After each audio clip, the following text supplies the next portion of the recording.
You're rocking with the best. You're rocking with the best. You're rocking with the best. You're rocking with the best.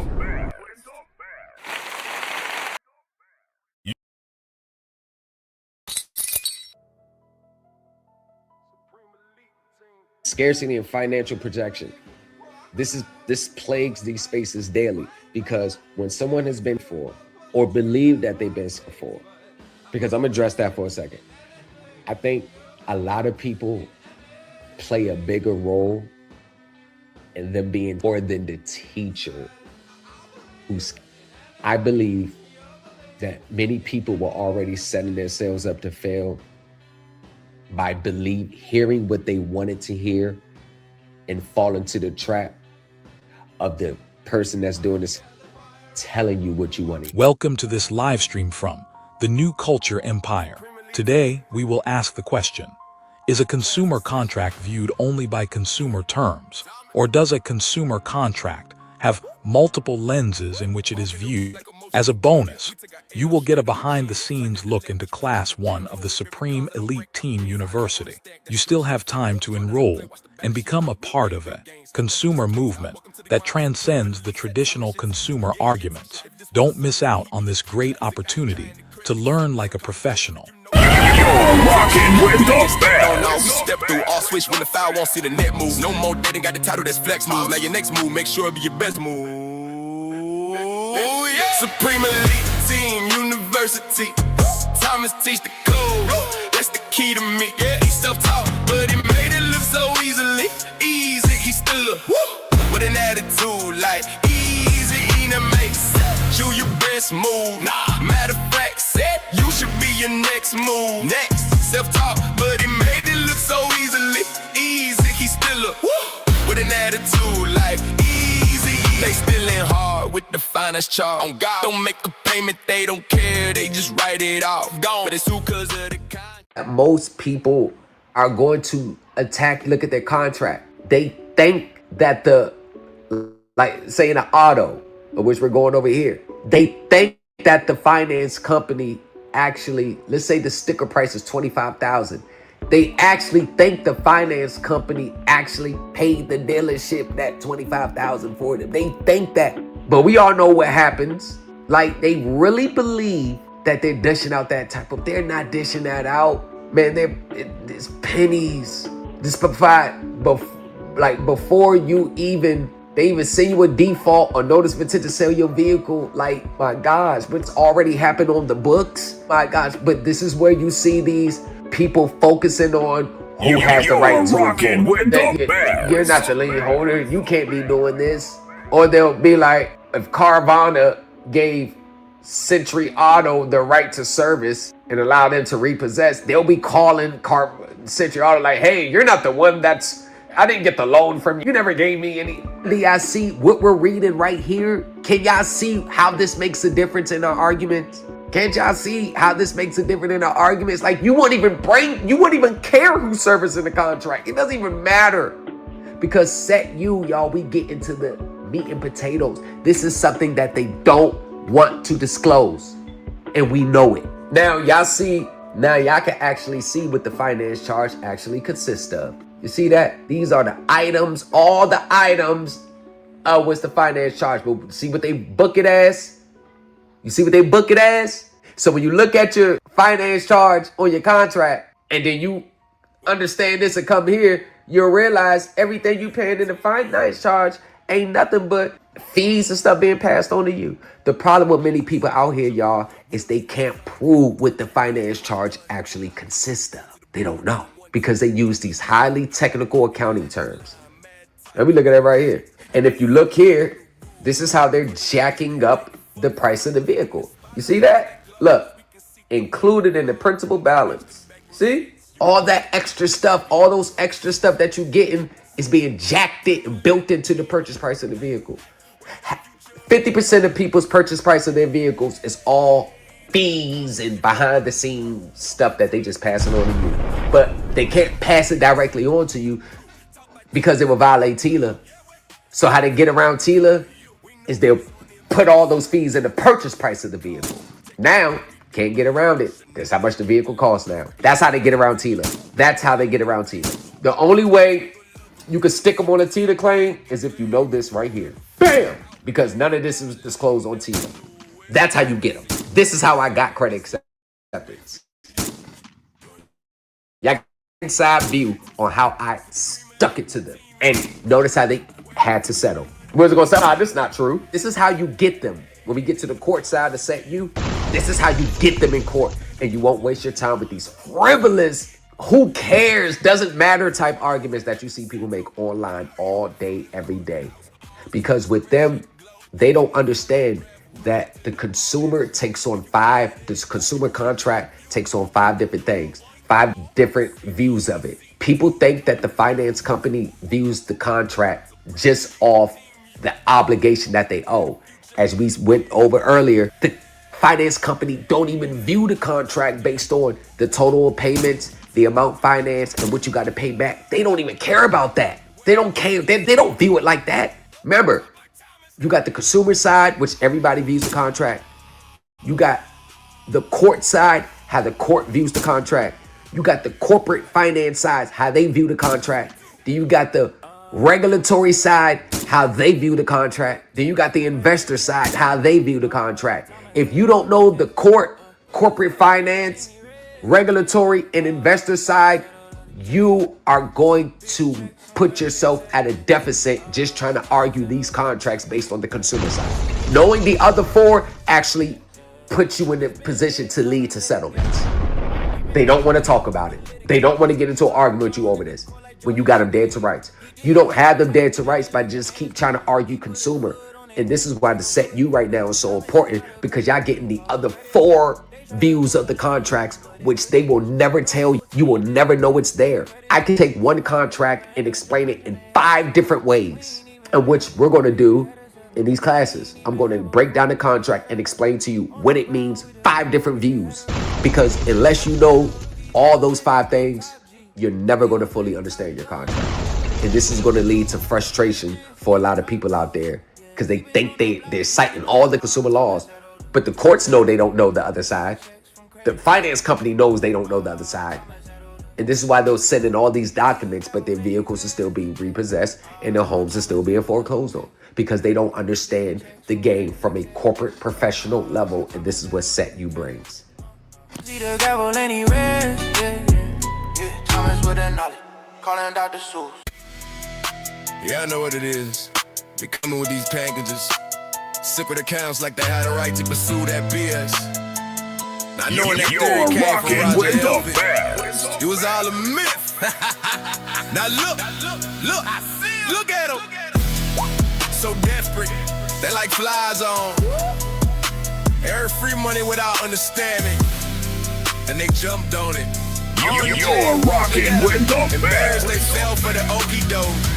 Now they don't want to admit they got taken to the bank because of their own desperation and greed. Facts. Now they want to hurry up and do another process to cover that. Embarrassment up, nah, I see you. Can't pay your bills, now you want to create instruments with nothing backing it. Think of that secret account You're rocking with the best. Where the millions at? Where the mansions at? Where the assets at? Nowhere to be found, nowhere in sight, but y'all wanna get mad at me. You're rocking with the best. You winning. All self-talk, professionals on my team, that's a fact. Y'all heard the phone call, so I played a major role in my own settlement. Legendary. You're But y'all rocking still with talking the trust and best. call. Let me see the wet ink signature. And all that garbage, get your cars repossessed. Can you wanna blame the system like it's a conspiracy? What they always say, oh yeah, and I want the truth out, nah, that ain't it. You just had no foundation, you're mentally lazy. And don't wanna accept the fact that you fell for the sovereign citizen trap. Come to set you, we will deliver you. You're rocking with the best. We will deliver you from the struggle processes. You won't have to tender a check just cause you can't afford or don't wanna pay a bill. You'll be like me. That entitled back to your friend live. You're rocking with the best.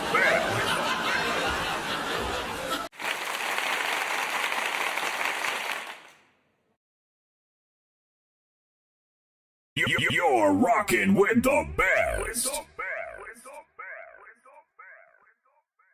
You're rocking with the best. You're rocking with the best. You're rocking with the best.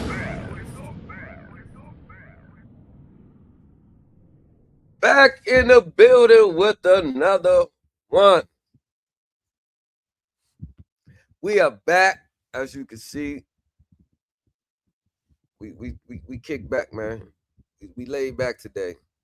It's gonna be a chill stream. It's gonna be a laid back stream. We just in the cut, man. We in the cut. We in the cut. We got class part. Tell me today's Monday. Yes. Ooh, thank God. We got class 2 of the Supreme Elite Team University. Class 2, night 1 was a major banger for my WWE fans. It was a banger. And if you look on the screen, 5 lenses of the consumer contract. The 5 lenses. Now, as you seen in the intro, that little sneak peek video, that was actually the end of SETU, end of night 1, end of the class. And one of the things that, and I was talking about this on TikTok yesterday, one of the things that I can only wish that people would understand is that our consumer contracts actually has 4 other lenses to them. Consumer laws are like this. I want everybody to be skeptical about any agency, government, corporation, any agency that has its own like grievance policies. That's what the consumer laws in TILA is like. All right, y'all, this is what you argue if you have disputes with your consumer contract. I want you consumers, y'all stay down here with it. Don't go try to argue your case like a class action lawsuit. You're going to kick up too much dust. So if they violate TILA, don't disclose the true cost of credit, violate the FDCPA, yeah, y'all go ahead and bring those claims. Yeah, y'all could do that. Because if they robocall you, if you tell them to take you off the list and they continue to call, you can actually sue them for that and you could be awarded damages. But there's more behind that door. There's more behind that door. And what SETU does is we don't just argue from the consumer standpoint, because your consumer claims does not tell the full picture.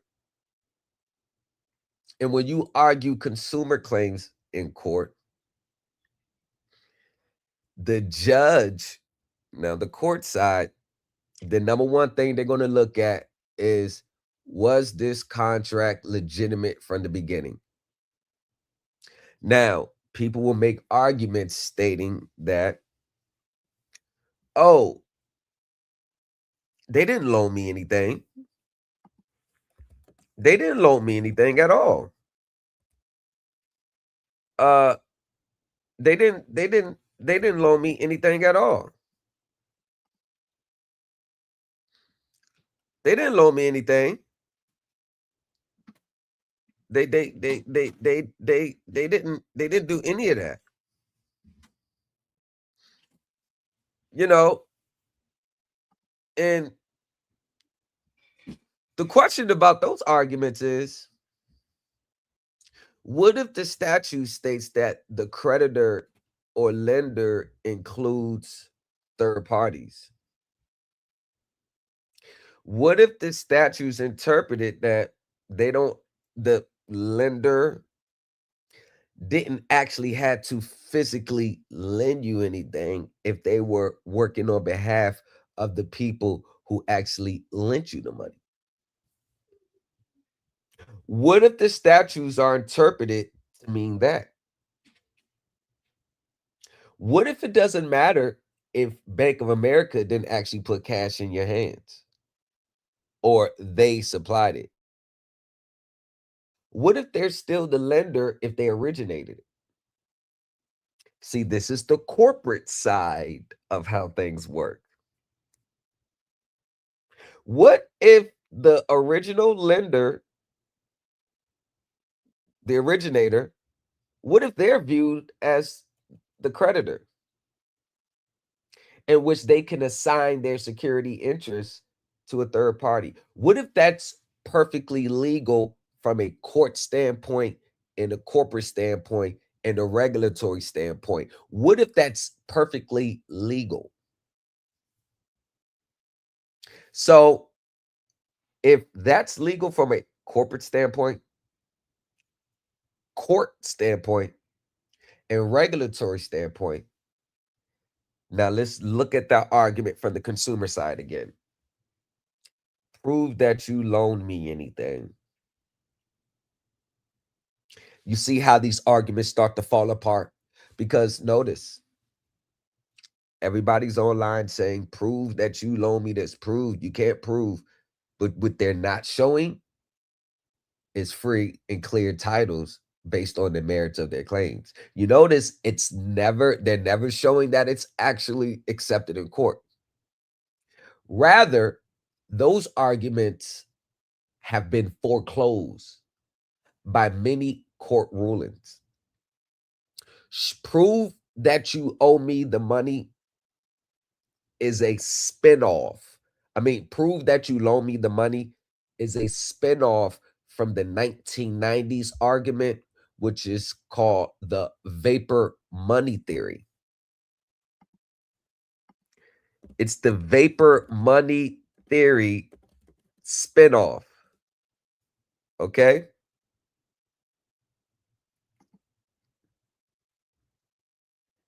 It's a vapor money theory spinoff.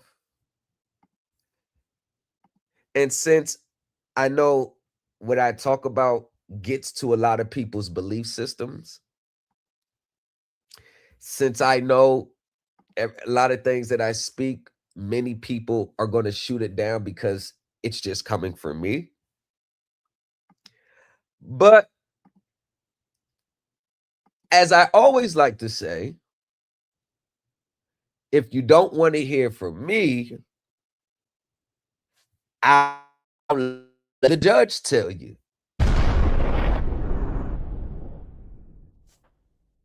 If you don't want to hear from me, I'll let the judge tell you. And why did I use that approach? Because it lets everybody know, for one, I'm on par with the courts. I'm on par with the courts. I'm on par with the corporations. I'm on par with the professionals. We're on par. We are on the same page when it comes to how to argue, how to defend. Me, the courts, the corporations, the regulators, and the investors, we're all on the same page. We gotta understand it. We got to understand it. And yes, I am an agent.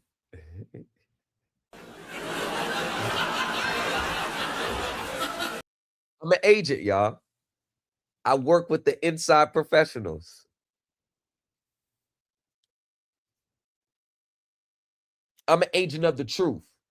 I'm an agent of the understanding. I'm an agent of stepping into a corporate world and planting my flag, planting the SETU flag. So, without further ado, let me show you exactly how these vapor money theories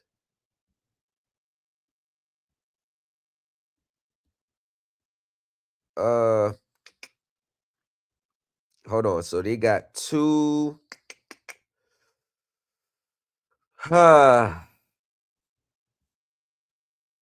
let's see. Okay. So they got two cases. You got Ephraim Demons versus the Department of Veteran Affairs. And then you got Salam versus Movement Mortgage PDF. Let's do the Salam versus Movement Mortgage LLC. Actually, if I can just, there we go. Now, one of the things that I teach everyone with the SETU is we have our facts and evidence. The other side has their version of events. We have our version of events. But what people don't understand is, and what they actually hate to hear, is that your facts in the events, there's always going to be the legal standard applied to it. So I can tell the courts whatever I think happened, but they're going to look at your claims and apply a legal standard. I mean, there's going to be a set of guidelines and a set of that you're going to have to pass in order for you to be past the standards. Now, give me a second.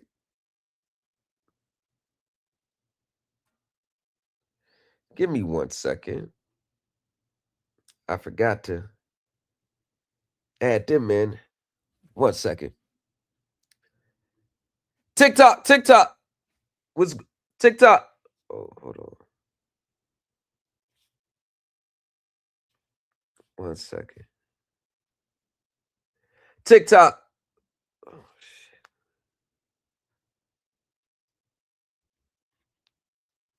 TikTok. All right, there we go. All right, TikTok. What's going on, man? We are live on the New Culture Empire. We are Liggity, live. All right. So, get my body armor. I gotta keep the armor on. Because y'all know it gets spooky around these parts of town. Y'all know it gets spooky. They would love, like, I swear to God, before I continue, they would have loved. Man, I think my fan is too. Hold on, it might be picking up too much. Yeah, it is. Give me 1 second, because I don't want it to interrupt the playback. Give me 1 second. Then we're gonna get into this case. See, how does that? I guess. I hope it's not too much. I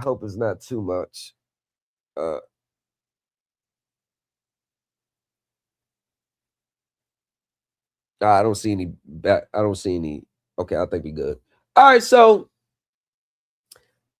annual alam versus money movement mortgage. And you know, hey, y'all, let me say this. You know what the real problem is? I'm just such a dream killer. Like everything they think is the truth, I just crush them. I just crush their dreams. I'm a dream killer. I am. I'm the Grim Reaper. And I've learned to embrace that role. I'm the dream killer. Whatever you think is the right way, you best believe you better come correct. Because I'm gonna let you know it's not. If it's not. If it is, kudos to you. I won't say nothing. You got it. This matters before the court on defendant Movement Mortgage LLC's motion to dismiss. Of course. The court has carefully considered this motion in the parties' briefs and supported opposition on the motion. Simply put, as explained in detail in defendant's memorandum and summarized briefly below, this is a frivolous action in which plaintiffs asserts claims that have no merit and have been routinely rejected by numerous courts. Remember when I said there, show me that you loaned me money is a spinoff of the vapor money theory, which courts have routinely rejected? This is what I mean. What these people was never expecting is for someone like me to have done more research into the things that they believe more than they have. Like done more research and more in-depth investigations into what they believe more than the person that believes it has. This is why it's a news a shock to many people when I told them that your secret account at the Treasury based on your birth certificate and your social security number was created by a man named Roger Elvick. It was never HJR. It was another individual that created it. And he had a big name in these movements in the 80s. And then it spread like wildfire. And then when he got sentenced, did his time in prison, he came to admit that the secret account doesn't exist. The Treasury account doesn't exist. Why is this secret Treasury account so important? The secret Treasury account is so important because hundreds of processes have spawned from that. The negotiable instruments, the tax filings, the tax returns, the instruments to pay your mortgage, all that stem from the belief that there's an account somewhere out in the stratosphere inside the Treasury that if you send this stuff to the Treasury is going to wipe the debt away. Or if you send it to the bank or the mortgage company and they send it to the Treasury is going to wipe his debt away. Roger Elvick created the whole Treasury process where you get a copy of your birth certificate, then you get a copy of your Social Security, you file a UCC-1, you get your bill of exchange. Back then, they would use the site drafts or your site draft or whatever instrument. You get your private register indemnity bond. You know, you get that bond. And they said by doing that, you're charging up the account. So the account was dormant until you charge it up. So you present them with a debt, and then they're going to offset the debt from your account and send the funds. That was created by Roger Elvick. Now, the Moors and the African Americans who bit into this, it's evident that none of them understood the origins of what they believed, because the same people they were following were the same people that would have scalped them and burnt them at the stake if they had the opportunity to do so. Meaning, you was dealing with a white supremacist. So we got so many African Americans following a white supremacist who never intended on African Americans to even, like it was never for them. But you got so many African Americans today still sending out negotiable instruments thinking there's an account or the check payable to the Treasury. And these people, they don't even understand the origins of what they believe in. They don't even understand the origins of what they believe in. That's the sad part. And listen, you can do whatever you want. All I'm saying is, I'm trying to help you. I really am. The trust fund treasury account was created by Roger Elvick. He just had a major name. And then all these subset groups, when they feel like they can make money off it, they just put their own spin on it. But the secret treasury account started from a man named Roger Elvick, Elvick. He is the spearhead of that movement. He had a big hand and he influenced the redemption manual. He influenced it. A lot of groups looked up to him. Roger Elvick was connected to Terry Nichols. Terry Nichols was connected to Timothy McVeigh. These were extremist sovereign citizen groups from the late 80s and the early 90s that were pushing these same paperwork. Once again, the whole everything in court is a trust. You're there. They're not locking you up. They're locking the trust. And you come there for full settlement and closure of the account. And you endorse the charger instrument and send it back to the courts for full settlement and closure of the account.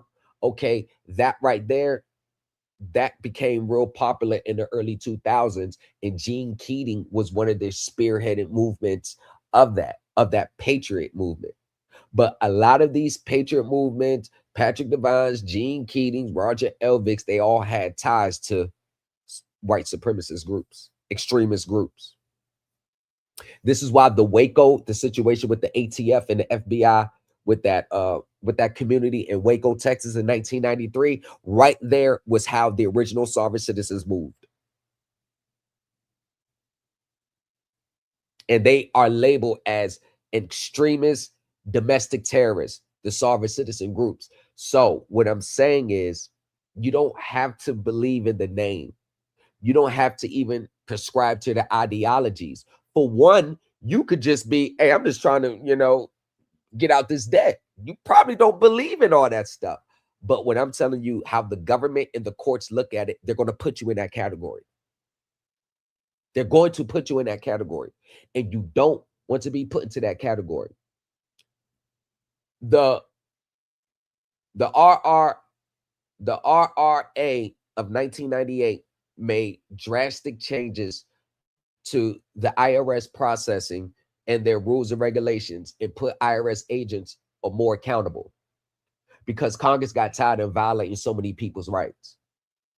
So part of that act, the RAA, the IRS, they were not allowed to view certain individuals as tax protesters based on their filings, because when you were viewed as a tax protester, the government and the IRS will prejudice you. They would take more aggressive actions against you. They were more liable to prosecute you if you were labeled as a tax protester in their internal classification system.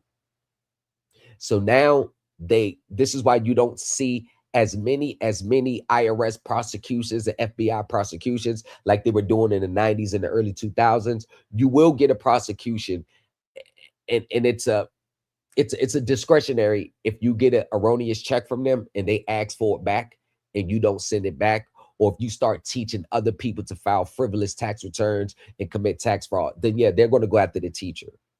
They don't necessarily prosecute the students because they're more of considered a victim.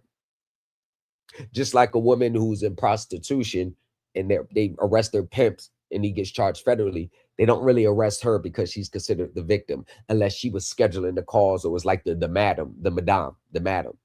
That's the only way she'll get locked up. So since they're not allowed to view people who have disagrees with the IRS laws as tax protesters, they become more lax and they won't necessarily come after you unless you give them a reason to. But all this stuff, even this court case, all stem from the early sovereign citizen movement. One second. It all stemmed from it. It's all a variation of it.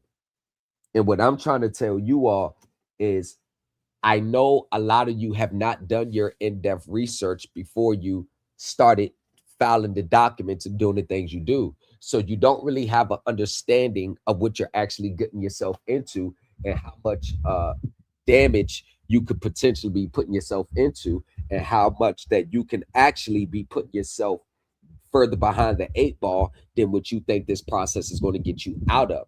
It's awareness. I'm not, and This is why the Supreme Elite Team University is so important, because it turns the hopeless into confidence. Because when you think you don't have enough hope, when you think you don't have any other alternatives, with SETU, you have many alternatives, and it's legally recognized, and it's hundreds of case laws to back it up, and black or white factual evidence, everything that could be proved in court. If you need an example of understanding, all you have to do is follow my credit acceptance case. It's on my channel on here on YouTube. Follow the case. Join the Supreme Elite Team group.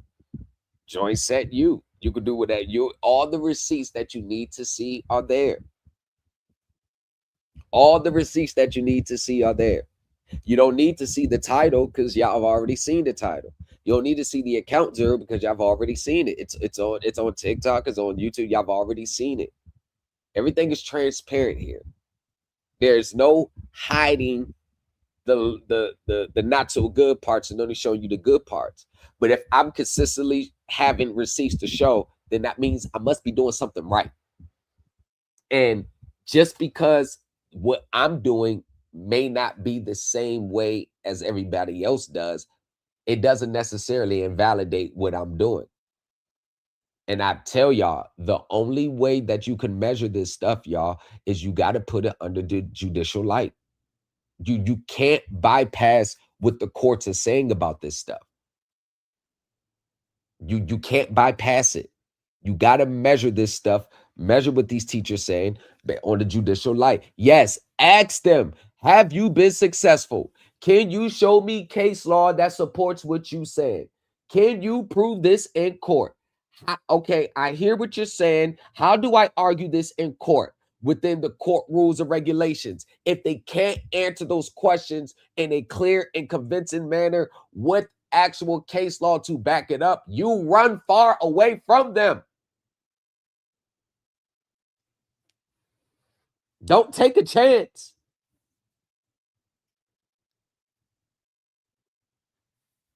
Don't take a chance. Now, the court has carefully considered this motion in the parties' briefs and in support to the in opposition to the motion. We're over here on YouTube at the New Culture Empire. TikTok, this is my main battleground over here. YouTube, it's like I was telling y'all yesterday, a lot of these gurus won't be able to survive on YouTube because there's so many fact checkers over here on YouTube. They'll find themselves on Team Skeptics or Sovereign Citizen Chronicles in a minute. That's why they hide out over there on TikTok. They don't want to come over YouTube to stand up under this scrutiny.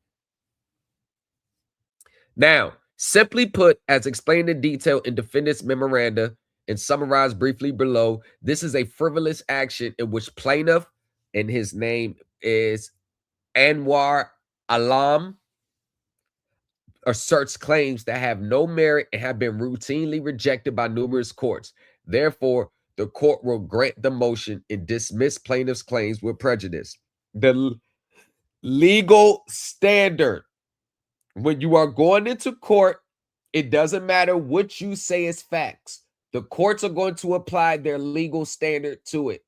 And if your facts and your presentments does not pass the legal scrutiny of the courts, it will be dismissed under either Rule 8A, Rule 9B, if you're claiming fraud, or 28 USC Section 1915, if you're filing in forma pauperis. If you're filing a lawsuit, if you want to bypass the original screening, which is a strict screening, you need to pay the filing fee. Look at all these gurus filing in forma pauperis. Pay the filing fee. You bypass the screening. Under Federal Rules of Civil Procedure 8A subsection 2, a complaint must contain a short and plain statement of the claim showing that the pleader is entitled to relief. So you must, a short and plain statement. Basically, it's saying, why are you entitled to relief? Now, look at the arguments that you see online. None of those arguments are even in line with the court rules. So by a matter of law, as a matter of law, the claims are going to be rejected. Not even worry about the merits. And that's what I'm saying. What we feel happens and take place in our arguments, they are still governed by the court rules. So we got to make sure our complaints, our arguments are in confines with the court rules and procedure. And please, by God, please do not make an argument that's already been rejected numerous of times. You're going to be foreclosed as a matter of law. And this is simple court procedure 101. However, Rule 8A2 still requires a showing rather than a blanket assertion of entitlement to relief. And this is from the Bell Atlantic versus Twombly case, the landmark Supreme Court case that shows you what you need to do to pass the court sufficiency test. So if you're making a vapor money theory argument or stating that, hey, they never lent me no money, and the courts have already ruled that that is a frivolous argument, your argument's not going to be treated any different. We got to stop thinking that, oh, 50,000 people did it before me. Well, mine's going to work. No, it's not. It's just not. A motion to dismiss under Federal Rule Civil Procedure Rule 12b-6 for failure to state a claim upon which relief can be granted tests whether the complaint is legally and factually sufficient. Rule 12b-6, as mentioned in Ashcroft versus Ekbal in Bell Atlantic versus Twombly, aka the court sufficiency test. And the only way that you're going to pass the court sufficiency test, or you got an indicator that you passed it, is when they make the other side respond, or when the other side responds, they don't immediately file a motion to dismiss, which a lot of your gurus, that's what happens to them when they file lawsuits on behalf of their clients. The finance company don't even respond to the complaint. They immediately move for a motion to dismiss or summary judgment. Not over here at the SETU. Every case I've been involved in 2025 is still ongoing. It's besides my case, that's settled. But all my clients' case ain't no dismissals yet. It's still ongoing. And why is it still ongoing? Because unfortunately, they're the defendants. You know me, I'm a plaintiff type of guy. I tell everybody, be the plaintiff. You could choose the venue. You could bring all the claims that you want. When you're the defendant, you kind of got to defend. And you can't tackle any issues that's not really on the table. This is why, like April or June on TikTok, she filed in October that she had the case remanded to the federal court in her client's mortgage foreclosure. But the problem with that is the plaintiff, which is the finance company, they filed the foreclosure in state case. So there's no federal law that's actually mentioned in pleading in their complaint. So this is why we're now in February and she never posts any updates of what's going on in the case. You want to know why? Because the courts remanded it back to the state. Now, let's see if her securitization arguments work. And since we're in February and the federal courts move at rocket docket, I guarantee that the other side has won on summary judgment, or her defenses will rule frivolous, but she's probably on appeal right now, but she'll never come to TikTok and let her fans and her followers know what's really going on. Of course they won't. They never do. In evaluating whether a claim is stated, the court accepts all well-pled facts as true and construes these facts in the light most favorable to the plaintiff, but does not consider legal conclusions, elements of a cause of actions, or bare assertions devoid of further factual enhancement, unwarranted inferences, unreasonable conclusions, or arguments. Those are how your typical social media teacher argues a complaint. Right there.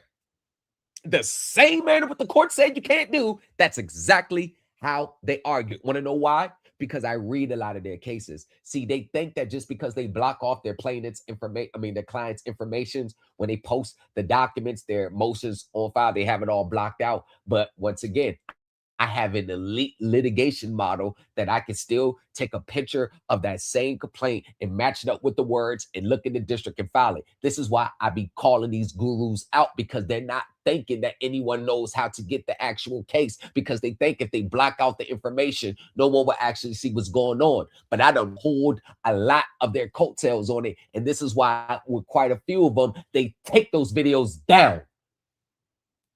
I am the Grim Reaper of these spaces. I'm your fact checker's fact checker.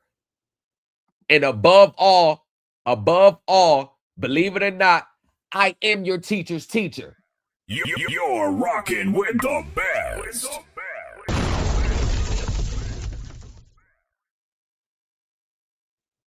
I am your teacher's teacher. Don't forget that. Construing the facts in this manner, a complaint must only contain sufficient factual matter accepted as true to state a claim to which relief that is plausible on its face, meaning it's possible it went down the way Tom is saying it went down. Oh, the exhibits and the evidence, the foundation laid. It's plausible that this actually went down this way. It's plausible that he may be entitled to relief. Hey, credit acceptors, you got to respond to this. Thus, a motion to dismiss under Rule 12b-6 determines only whether a claim is stated. It does not resolve contests surrounding the facts, the merits of a claim, or the applicability of defenses. So it's basically saying that's even worse for these gurus. It's basically saying, with all the ramblings that you're doing in your court, with all the ramblings that you did, with all the legal conclusions that you came up with all the fraud assertions, they committed fraud without understanding the 5 elements, the who, what, when, where, how, which is a extremely high standard to meet, which when you even say the word fraud, you are subjecting yourself to a heightened pleading standard at that. And the judges get real strict when you start using the word fraud, especially with these finance and these mortgage companies. When their cases are getting dismissed, it's because besides all those ramblings, all that babbling they're doing, all that pseudo-legal jargon that they're doing, they still haven't stated a claim under the legal elements of law. So as a matter of law, they have not even stated a claim. And this is where Rule 12b-6 motions are filed.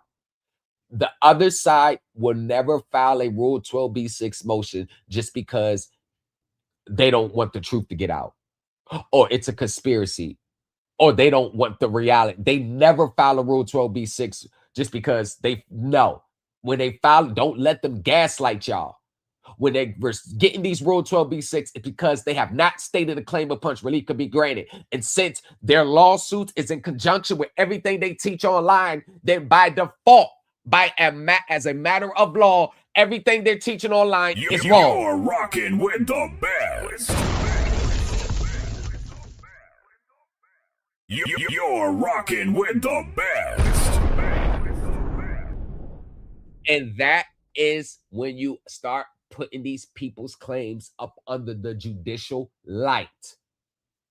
Oh, the picture's going to get clear, y'all. They're taking advantage of you because they know y'all don't know what they know. Or you believe what that person is teaching. See, once you believe something, you let your guards down. Once you start believing it's true, there's no more reason for you to fact check it any longer. You let your guards down. I'm telling you, keep your guards up, regardless of how good it sounds. According to the complaint, plaintiff Alam executed a promissory note dated August 13, 2021 in exchange for a loan from Movement in the original principal amount of $373,000. Now, 3 years after the loan was made, Alam asserts that his loan was the result of fraud. The loan agreement constituted an alleged unconscionable contract, another word they use every day online. And the Movement is attempting to convert the real property that secures the loan. Now, once again, when you are already in default, because that's all that's taking place here. These arguments never come up when you are current on your loan. These arguments never come up as soon as you made your payment. You are not bringing these arguments up, and the courts are seeing through it. If you are not bringing these arguments up first while you're current, they're going to look at it as you're just trying to raise these arguments to get out of your default. That's how they look at it. That's just what it is. State, federal, local, they're not going to invalidate the contract just because you allege fraud after you're already in default. And this is why I'm a preacher of being the plaintiff rather than waiting to be sued. TikTok, hey, if you're being sued, go to the next channel. Oh, if you're being sued, next channel. Oh, if you're being sued, if you're being sued for the credit card. Oh, if your mortgage company is suing you. That's all they have for you. They never have for you. Now, we're going to be the plaintiff. We're going to be the plaintiff.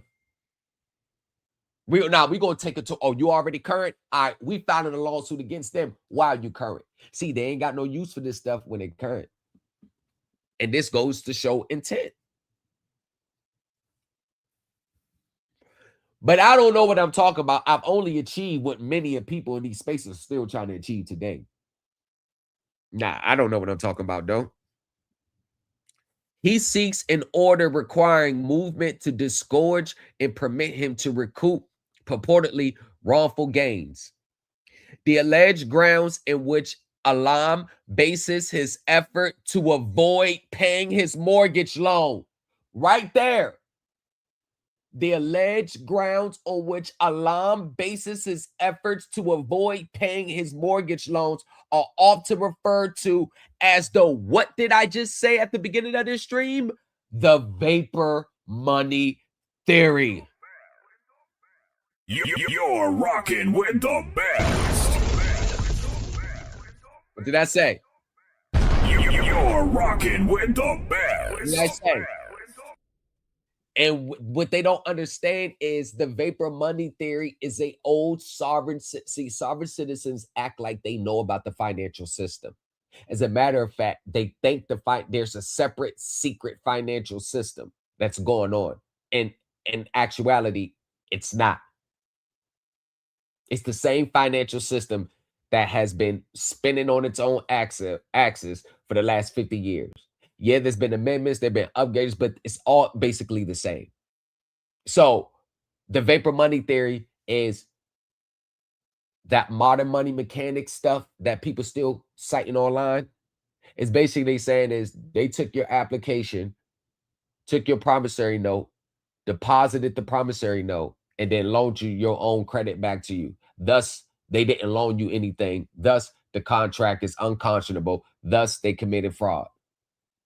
See, this is what happens when you read those modern money mechanic manuals, but you don't get the context and you don't realize that the modern money mechanics, those were written in the 80s, in the late 70s, in the 90s, not knowing that bank doesn't, financing and mortgages don't operate like that today. Somebody put the money up, regardless of whether you want to believe it or not. Your loan was funded with real money, not your own credit, not your own application, not your SETU trust, not your birth certificate, not your social security account. No, people actually put up their own money to fund your loan. It's called financing.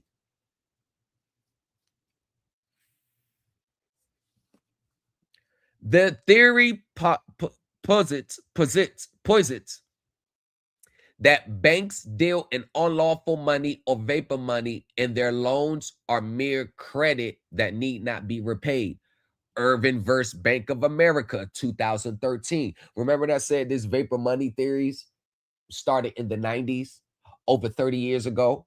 And this court case that I'm reading is 2021. That lets you know how much this mindset has been passed down over the years, that you can tell. In this case, Irvin versus Bank of America, 2013, the vapor money theory states that any debt based upon a loan of credit rather than legal tender is unenforceable. Gene Keating was peddling the same thing. Y'all, Gene Keady was a fraud. He did not get any of those wins that he said he got because every execution that he did was the sovereign citizen way. And what's made me so frustrated with Gene Keaton is because he was a hell of a researcher and he was very intelligent. I give him that. I give him that.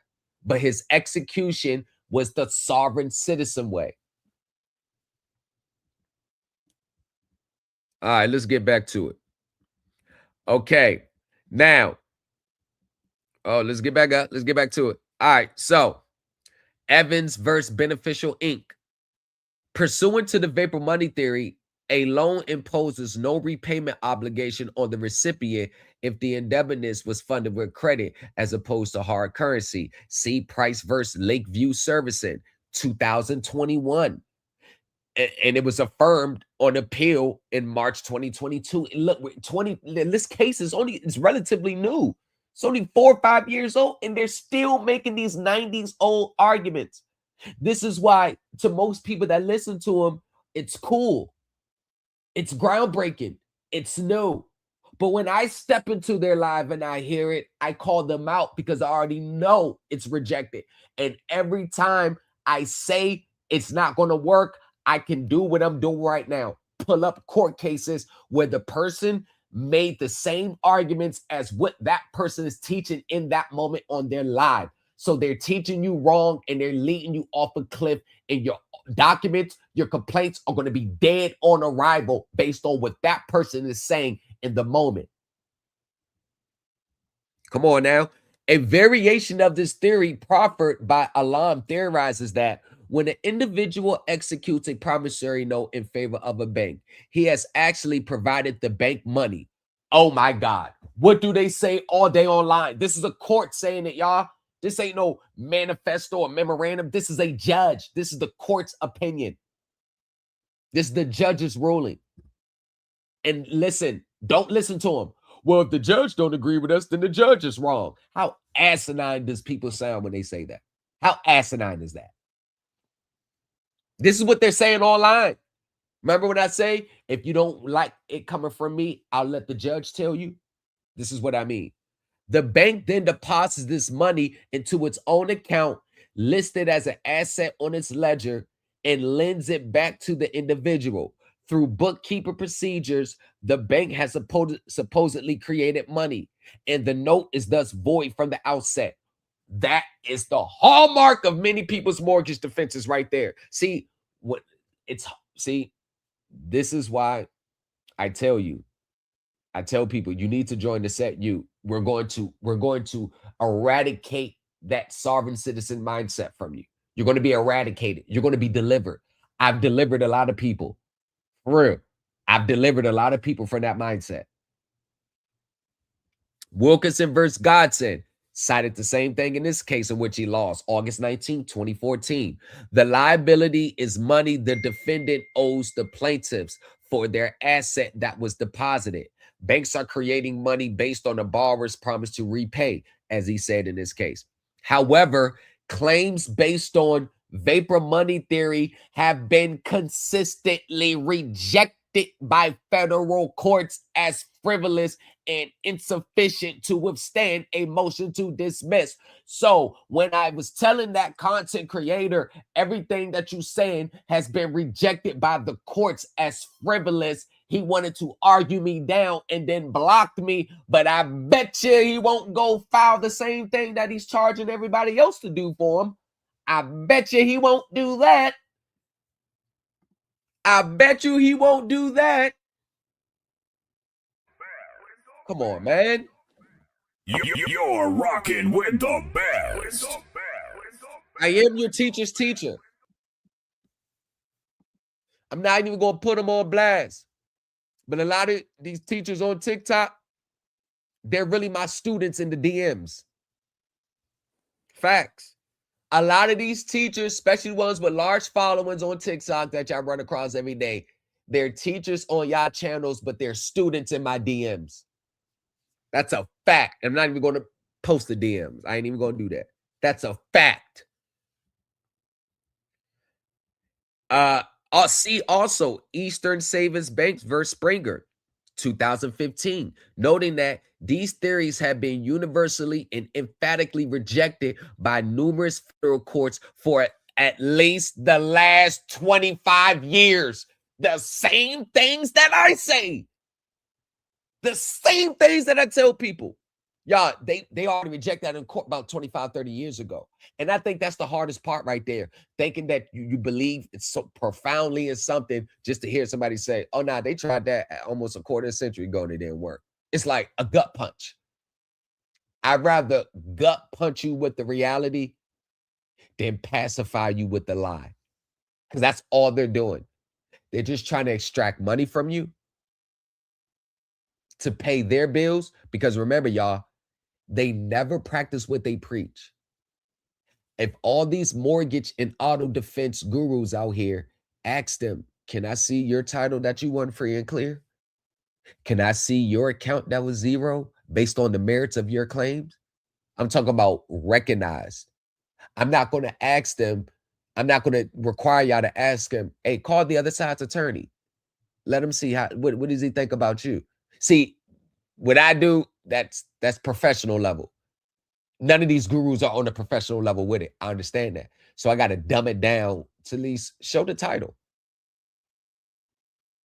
Show that you can at least save yourself before you can save someone else. And the answer is no. And it's not me. It's not me, y'all. Y'all have to start putting the press on them. Don't sit there quiet in the chats in fear of being blocked. I guarantee you, them blocking you will be, I swear to God, they'll be doing you a favor. I swear to God, you're not missing nothing. Do not pay attention to the fact that they got a lot of followers, a lot of views, a lot of comments. That don't mean nothing. It's all about measurable results, professional confirmation, and your receipts. That's the only way you know if you're talking about it's true. Not because everybody is saying the same thing. Not because you like the content creator. Not because you've been rocking with it for a while. Not because they show you all these little email wins. It's always an email win. Thank you, we did it. I got my vehicle back. I did it. Hey, video. Look, y'all, as you can see above, we got another victory. What you mean another victory? That's just an email. How do we know? See, they don't expect y'all to challenge them. These teachers don't want you to challenge them. That's the problem. And this is why very few people challenge me, because I do what I'm doing right now. I take it straight to the judge.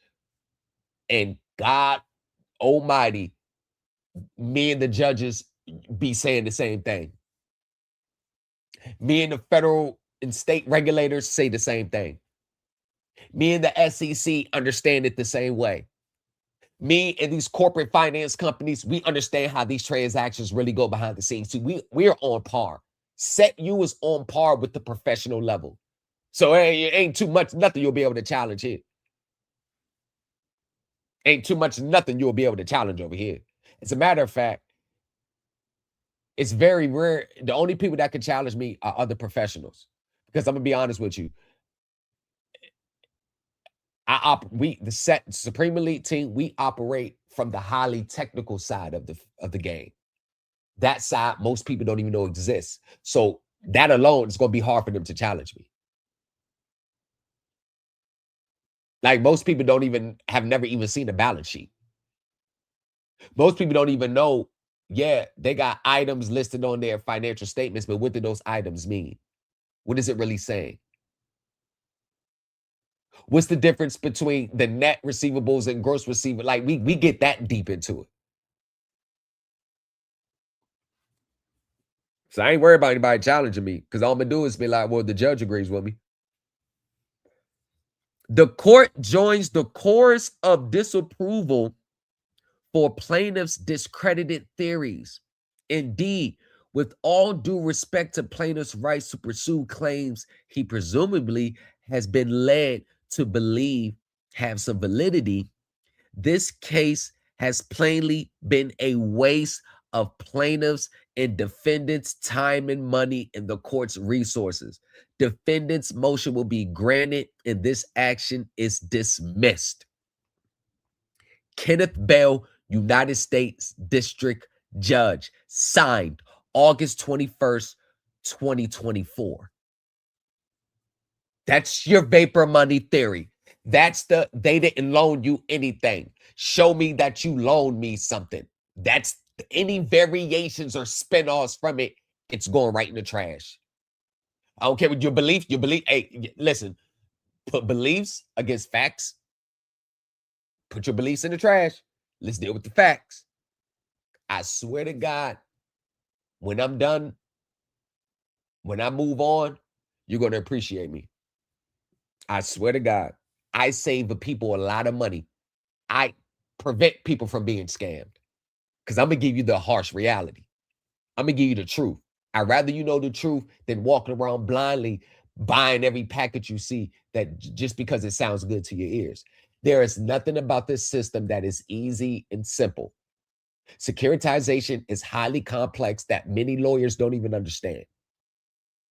Accounting is very complex and technical because of the words that they use and the off-balance sheet measures that they use, and they take simple terms and give them new names and new meanings.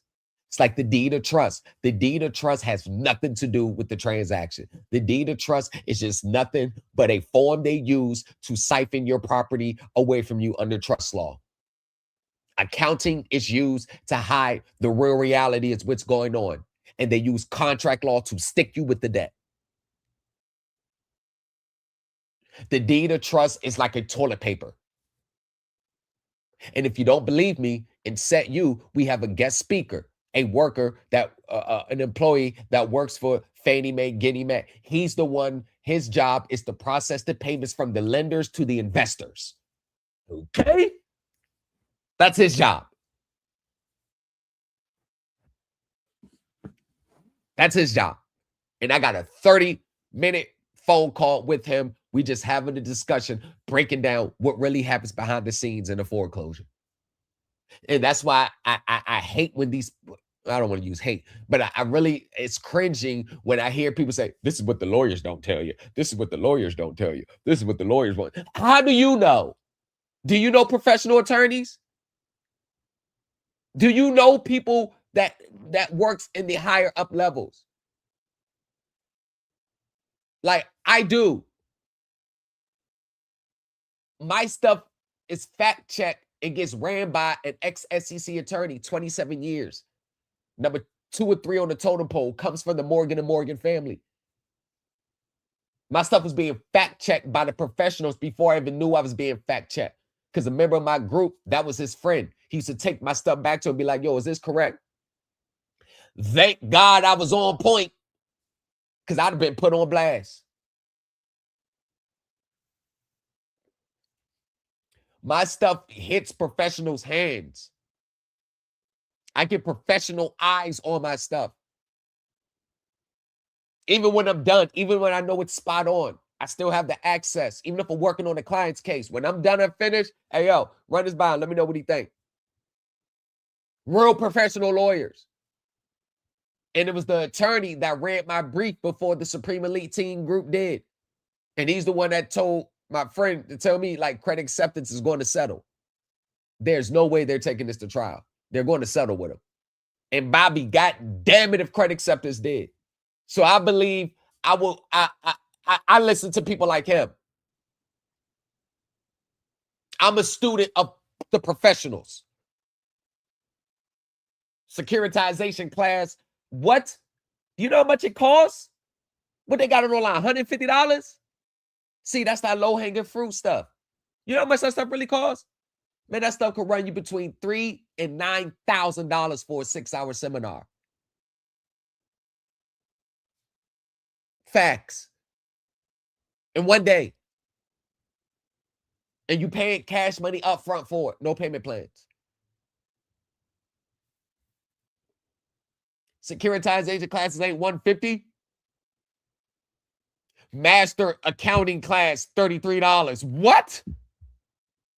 $50 to get the link. What, man? I can tell that's just struggling to get some money right quick. That's all it is. And I fall for it every day. Y'all fall for it every day. And then get mad when the reality happens. When the obvious happens. These people, listen, all my years, even when I was in the federal penitentiary, I was around violence. I was around death. I was around racist COs. The feds are highly segregated, and the federal government perpetuates racism in the feds. I've seen it all, been through it all. This space is worse than the federal penitentiary. I've never seen so much negative and evil and destructive and greed and desperation all wrapped in one. Yeah, I was in a very dangerous place. But these spaces ain't got nothing on Big Sandy United States Penitentiary. Ain't got nothing on Hazleton United States Penitentiary. Ain't got nothing on Bloody Beaumont United States Penitentiary. Ain't got nothing on Canaan United States Penitentiary. Ain't got nothing on Lee County United States Penitentiary. Ain't got nothing on Victorville, Lompoc, out there in the West Coast with amigos set tripping hard. This space takes the cake.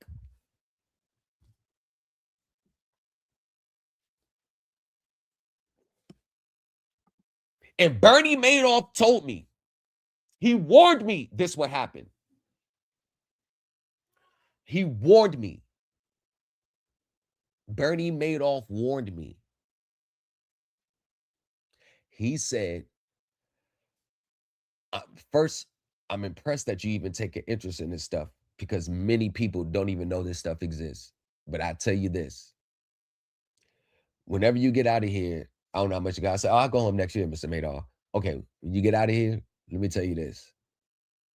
Continue to study, continue to learn, and stay on the path. You're going to be just fine.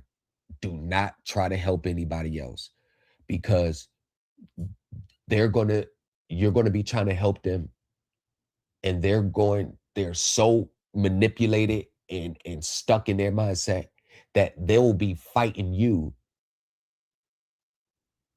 way harder to stay in that mindset, stay in that system than what you're trying to relieve them from. He said, don't do it. You're going to stress yourself out. He said, don't even talk about it to nobody. You get yours, and you just get out the way and let them go. We was at Oklahoma Transit together. He was on his way to Butner, North Carolina. Bernard Madoff. Y'all know who he is. But he did tell me a gem, and that it took me 5 years to understand what he meant. And I finally understood what he meant last year. I understood it last year. He told me this in 2019. I didn't understand it. No, 6 years till 2025. He said, see, the difference between your world and my world, your world, everybody's just infatuated with having the cash money in hand. Like the money is not really the end. The money is the means. This is why you have billionaires who still gets financing, because you get rich in debt. You don't want to not get in debt. You want to get in as much debt as you can get in. The difference between my world and your world, people get into debt to buy things that don't really mean shit. We get into debt to leverage the debt. So, Mr. Madoff, what do you mean by that? We get into debt. Let's say I get $1 billion loan from JP Morgan. Okay. I'm going to take that $1 billion and I'm going to make the consumers pay me $3.6 billion back. JP Morgan gets their money back and I split the difference on the $2 billion, because in my world, the right to receive payment is more valuable than the payment itself. Oh my God. You're rocking with the best. God almighty.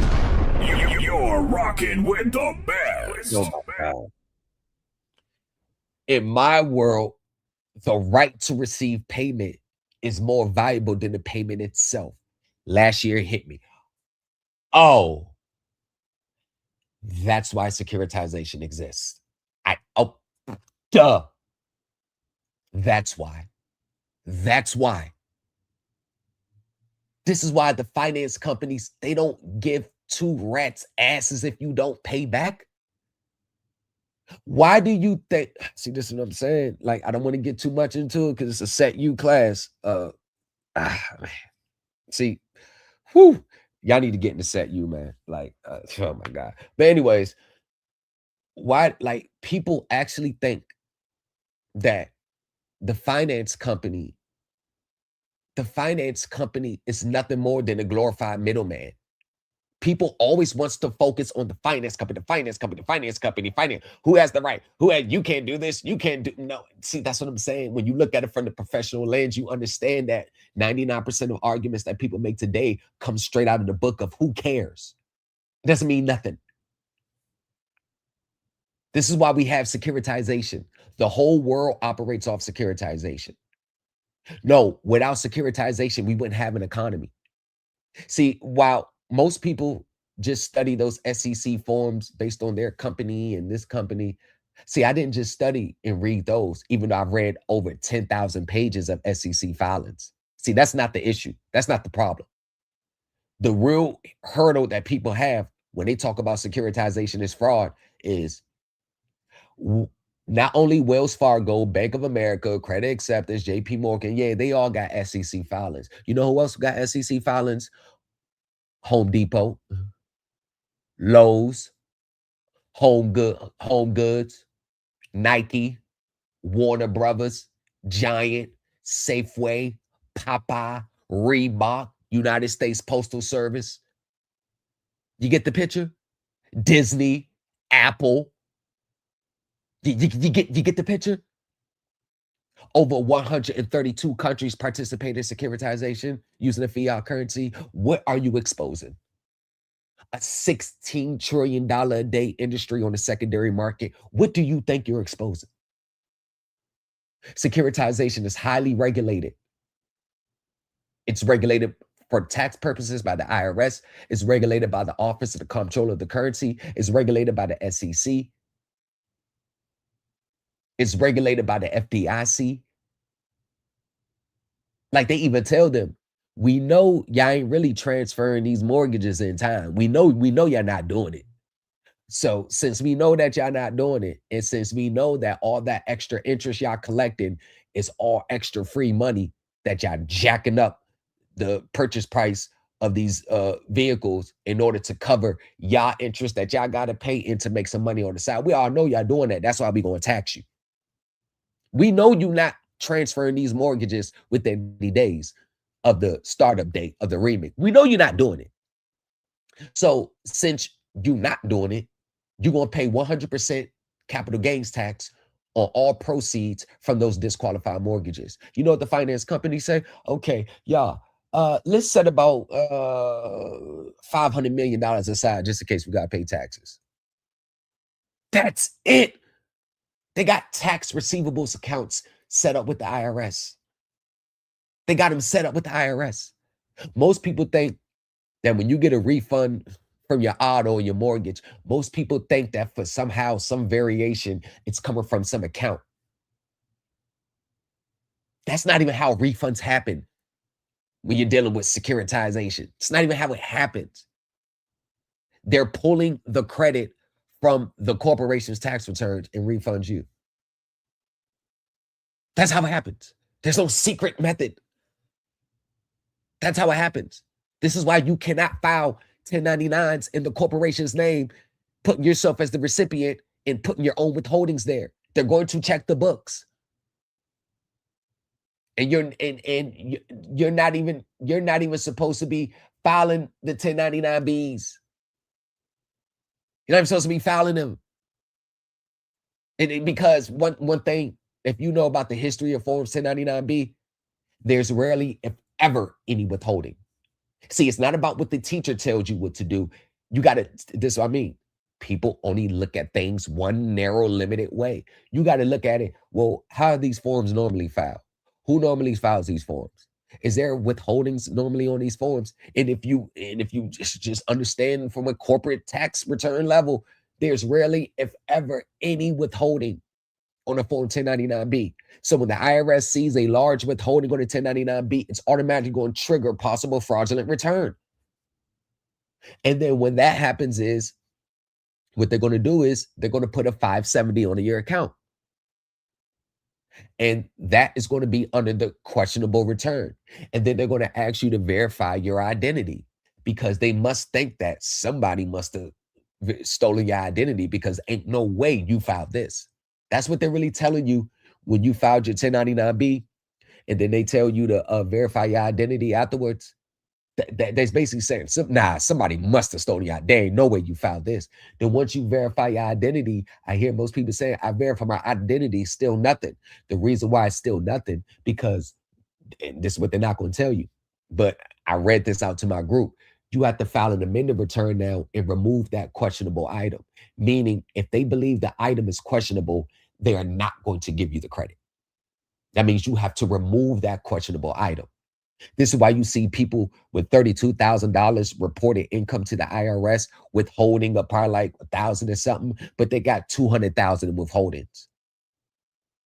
Where'd you get that from? The same theory and the spin-off theories from this vapor money theory. The same theories, which a person tells them to do 10 times the amount, because the Federal Reserve monetizes 10 times the amount. What does the Federal Reserve monetizing something 10 times have to do with your tax law? The Federal Reserve has no connection to individuals. There's not a private account on the books at the Federal Reserve. There's no secret account. The letter and 8 numbers that's on the back of your Social Security card is just a trace number. It just logs in their system that this card was actually issued to this person. That's all it means. That's all it means.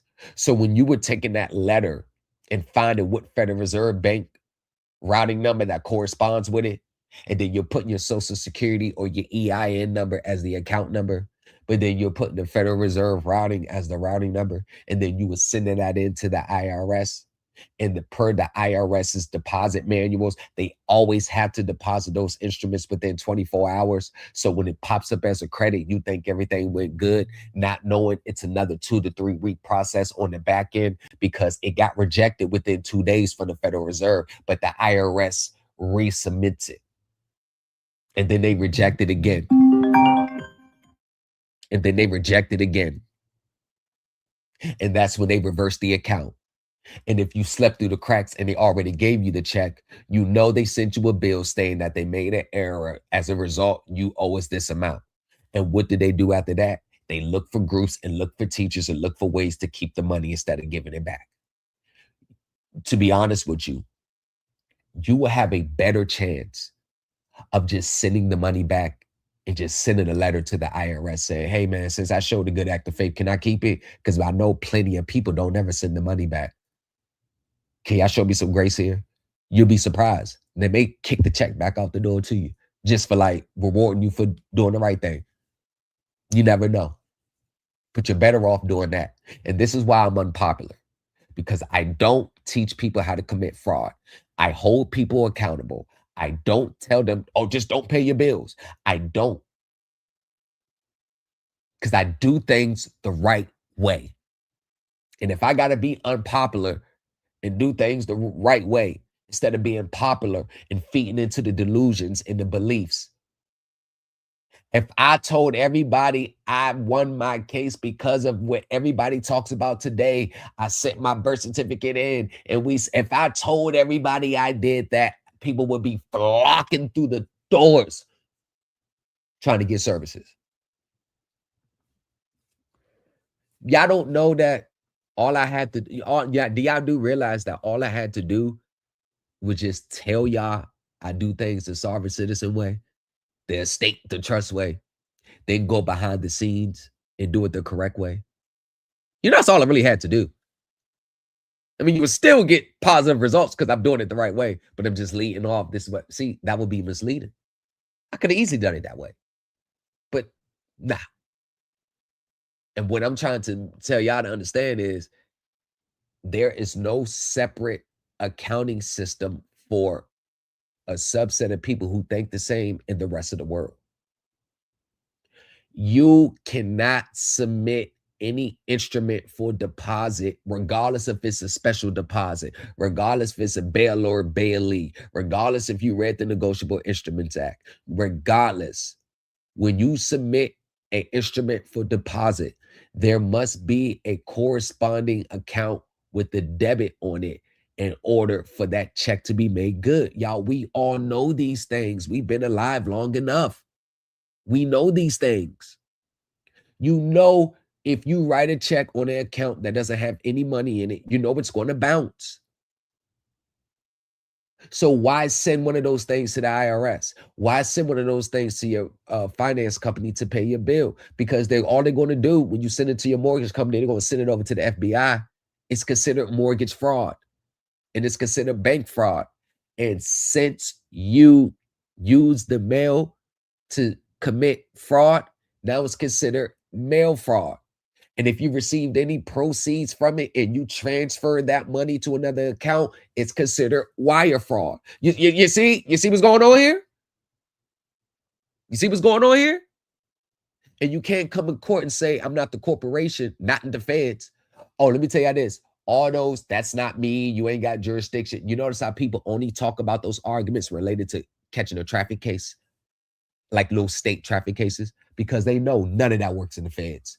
The federal government, the Fed courts, they are waiting on those arguments because they've been seeing them since the 80s. You really want to know if your arguments are really true, admiralty court and all that, go step in front of a federal court. Oh, they'll bring reality fast. Yeah, that's all you got to do. Don't listen to me. Go take your ass in federal court, see what happens. Go ahead.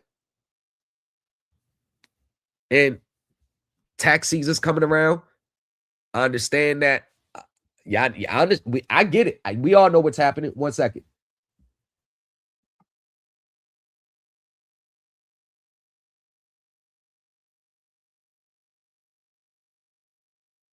I feel a cold coming back on.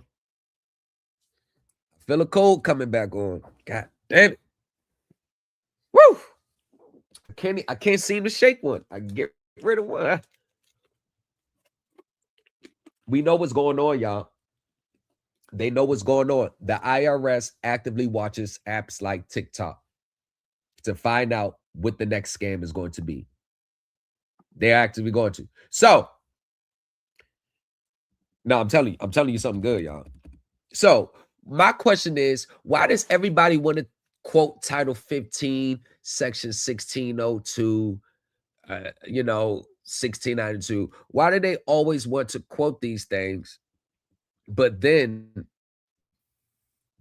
right here, when we look at the term creditor, because the argument is, you didn't loan me anything. You're not the creditor. You didn't give me anything. I've never heard a coherent reason to substantiate that claim.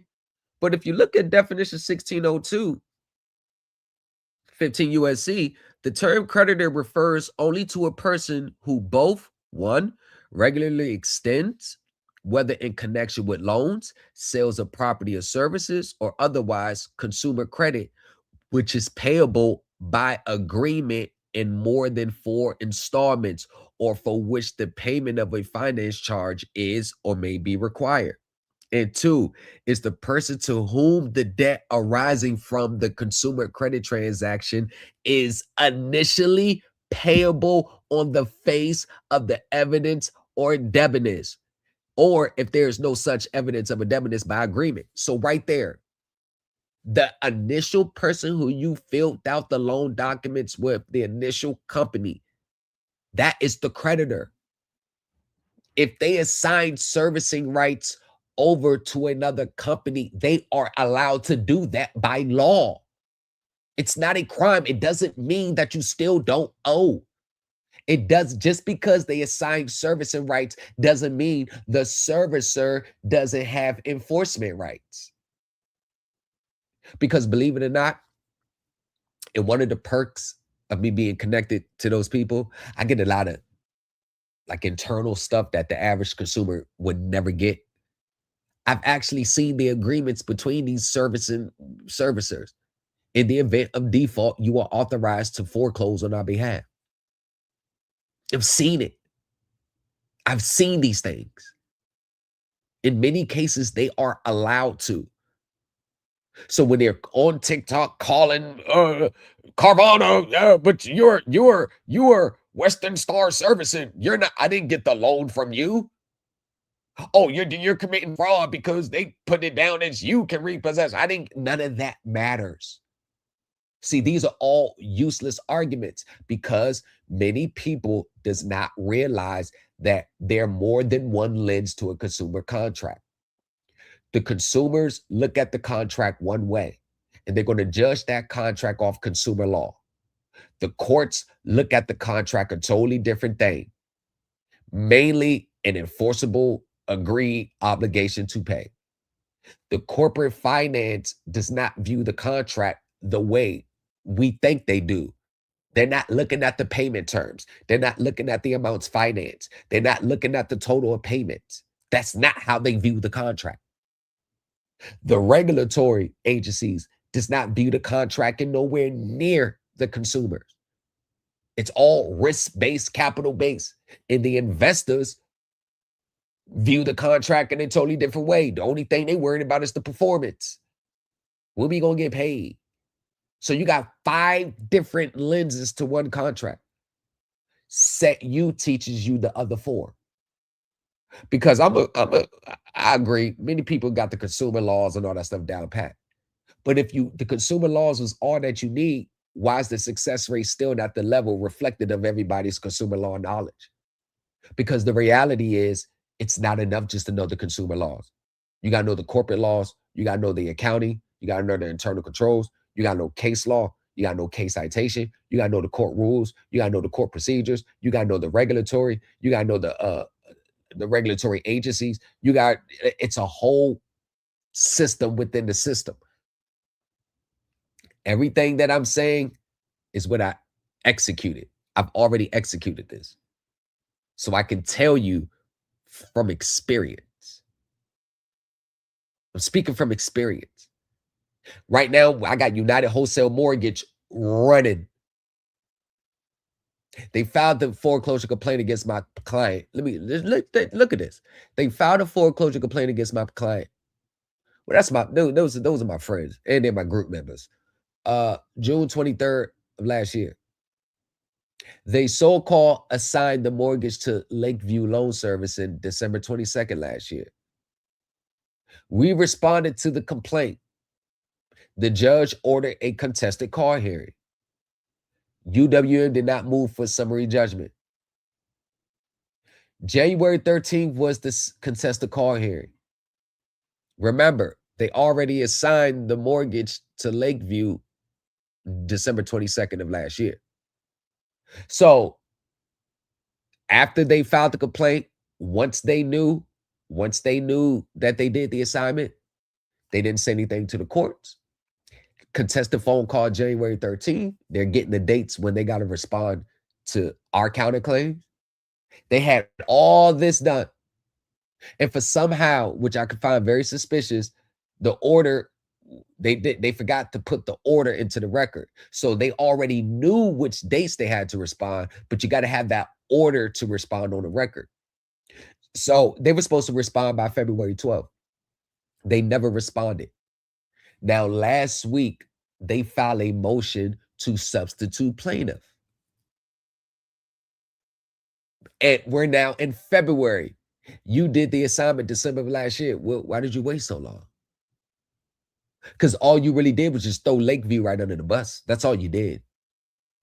But UWM, why didn't you answer to our response to your complaint and counterclaims? Why did you now want to let the courts know that you already, oh yeah, by the way, we're not the proper plaintiff. Lakeview is now. UWM, why didn't you just do that months ago? Right, because they couldn't get from up under this scalpel, and now they want to throw Lakeview under the bus. That's all that's happening. You're rocking with the best. We know that's what's happening, but it's all good. Because to be honest with you, Lakeview, I want the battle with the big dogs. I want the battle with the largest wholesale mortgage lender, which is UWM. I want them. Lakeview, I don't really care about them. I want them because I want these corporations on my resume. Got Navy Federal under my belt. Got Credit Acceptance under my belt. Got Midland under my belt. Who else? We got who else? I forgot. Oh, Santander under our belt. We got a few scalpels coming up. And no, everybody that reaches out to me, they got variety of situations. I mean, to be honest with you, I love the mortgage and auto more because it's more at stake. And this is a chance to really prove that you can get titles back free and clear, retrieving your piece of the American pie. I'd rather deal with those because it's the biggest challenge. It don't get no bigger than those two from a consumer standpoint. Credit cards, those are like, I've kind of transcended from those. I mean, it's not a real challenge to me anymore, but people do have those situations like debt buyers, not a real challenge, but people does have those situations. Student loans, yeah, but people still have those too. So whether it's a mortgage, auto, credit card, student loan, debt buyer, federal, state, bankruptcy, we are well-rounded. We can handle a variety of cases. I would love for people to be current because it puts us in a more powerful position, but I deal with defendants too. Hell, everybody else right now is a defendant. Now, notwithstanding the preceding sentence, in the case of an open-end credit plan involving a credit card, the card issuer and any person who honors the credit card and offers a discount, which is a finance charge, are creditors. Right there. So it's basically saying it doesn't necessarily have to be the third party who ends up getting it. Whoever they sold it to is the creditor. Right there at the origination, they're the original creditors. And then they assign it. And once they assign it, then they become the creditor. That's just how it goes. I ain't got no contract with you. You know, like with debt buyers, like 10 years ago, all you had to do was say, hey, show me the contract with you. When debt buyers would come, because that's a multi-million-dollar industry. So what debt buyers is, you set up an LLC, you get financing from a bank, you buy up a whole bunch of debt, and then you issue it for payment, and then they don't, you sue them, right? The problem is they do it so sloppily because most people, when they have a debt collector reach out, don't ever call back, or they don't show up to court, or they get on a payment plan. But they do it so sloppily that it's easy to defeat a debt buyer, just like it's easy to defeat a credit card defense. It's not hard at all. So my thing is this: when are we as a people going to start to actually benefit from an asset standpoint with this? I think it's safe to say that we can do away with the multi-million-dollar secret account dream and come back to reality. I think it's time to do away with that. No one has ever accessed it. No one. And if all the people that, well, I know someone who had, then they must not be real cool with you if they didn't help you put you on for free since they got all those millions. I've never met any millionaire, and yes, I know a few. I've never met any millionaire or have known of any millionaire who is going to charge regular people $500 to access their own billions. Like at that point, like Why would you still need someone else's $500? Why would you even be wasting time? You should be out there, major investments, building your own repertoire up. This would be a waste of time for them. But for $500, they're going to help you access yours, because they've accessed theirs. So when you get to talking that large amount of money, y'all, let's just be honest. The process don't even matter. Them showing you how they going to do it and showing you the laws, it doesn't matter. Show me your mega mansions. Show me your portfolio of assets that you own. Show me, because people love to show what they have. They love to show their little so-called wins. They love to do that. When you start talking that, and this is what puts a lot of these gurus under the gun, you're talking about something that has never been done before, and you're offering that as a service. Once that amount of money comes involved, people psychologically want to see the money on you first. They want to see the money on you. They don't want to hear about how the process goes. They want to see that money on you. Show me your millions. Show me that you live like a millionaire. Don't talk about you holding classes and how to help you access your estate and you're a mystery. Nah, show me that you living like it. Show me that you at luxury hotel. Like, show us that you really about that. And if you really know how to do it, why would you need to charge $500 up front? You know how to get them to access their estate, right? Okay. If that's the case, check this out, y'all. How about they just do it? And then they're going to send you a bill for about, let's say about $1 million, 10 million. You see, all these things, these logical questions, y'all got to stop paying attention to. Now, here's another thing. Here's another thing, y'all. The definition of credit card means any card, plate, coupon, or other credit device existing for the purpose of obtaining money, property, labor, or services on credit. Y'all, that does not mean your social security number or your social security card. That does not mean your social security card. Another myth that I'm going to debunk, another myth is 28 USC 3002. The United States, what they say, the United States is a corporation. Okay. Now look at here.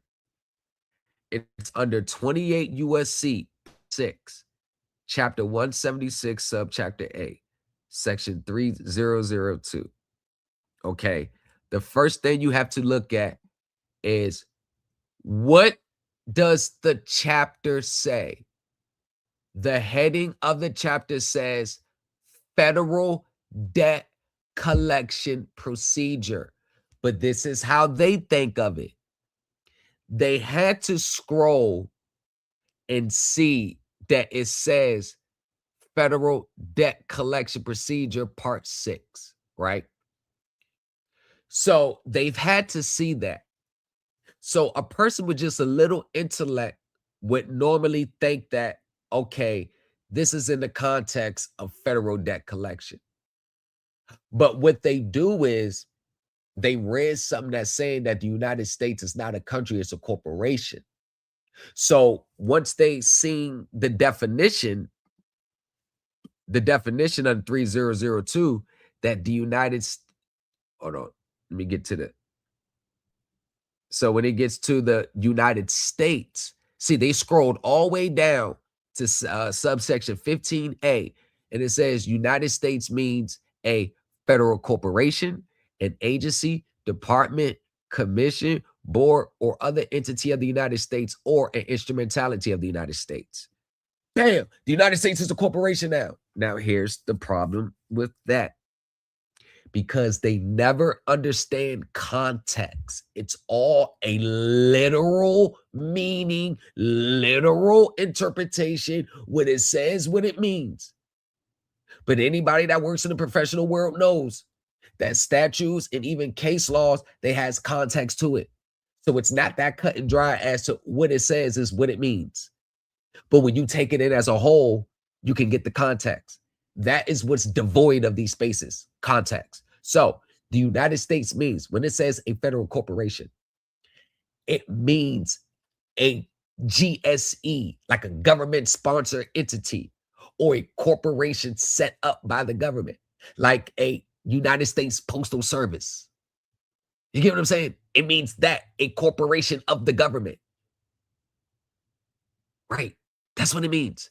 An agency, department, commission, board, or other entity of the United States. An agency, that could be the Internal Revenue Service. Department, that could be the Small Business Administration. That could be the Student Loan Department. The commission. You already know all those government commissions that they got. Board or other entity. So that's dealing with the agencies of the United States, the different departments, the different sections. And this is in the context of, remember, federal debt collection procedure. So the Small Business Administration fits the bill. The student loan, whatever the government student loan, whenever you went through the government to get a loan, that's what it means. Or you own a debt to an agency or department, like you own a debt to the Department of the Treasury, in which the agency, the Internal Revenue Service, is collecting the debt on behalf of the Treasury. It didn't mean that the United States itself is a major corporation now. It is no longer a country. And C, instrumentality of the United States. That means the banks and financial institutions. That's all it meant. That's all it meant. That's all it meant. See, you could take a pen. Does anybody have a balloon on hand? If you have a balloon on hand, don't go get a pen. Just take what I said. Use that as a pen, because another myth has been popped. But this is the problem. All these things, these are not even conversations in my circle, because this is all a matter of general knowledge. Like, this is not something groundbreaking I just informed you on. This is like, you did not, this is more of a like, yo, you actually thought that it meant that the United States was like a corporation? Like the whole country is nothing more than a corp? You really meant that? Like the people that in my inner circles, like that's how they looked at you. No, they'd have been like, yo, please don't tell me you actually thought that it meant that the government itself is a corporation. Tell me that's not what you meant. Yeah. It's like, bro, it's not even. And here's the thing. Look at all these other definitions. You notice how they always scroll down to United States, the federal corporate. You notice how they scroll down and just interpret it to mean that. But the context is telling you debtor means a person who is liable for a debt or against whom there is a claim for a debt. Disposable earnings means that part of earnings remaining after all deductions required by law have been withheld. Like the debt means an amount that is owing to the United States on account of a direct loan or loan insured or guaranteed by the United States. That's the government-sponsored entities. Those are your Fannie Mae's. Those are your Freddie Macs, your Ginnie Mae's, your Penny Macs. That's what it meant when it says the federal corporation, like the corporation of the United States, not the United States is a corporation. Like, I know we did not believe that. Like, I refuse to believe that people are actually making those arguments on paper, are actually coming out their mouths saying that in court. And I hope they wasn't doing that, because if they were, yo, we really have a long way to go.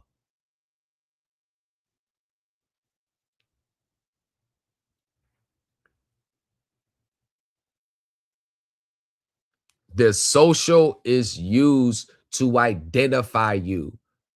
That's all it's used. It has nothing to do with whether you're getting credit or not. The Social Security identifies you. They can run your credit report. They can run your credit score. And this is the thing. When you say, well, why not? See, this is not about what it should be. This is what it is. So anything outside of this is just what it is, it's just a personal opinion on what it should be or how it should be.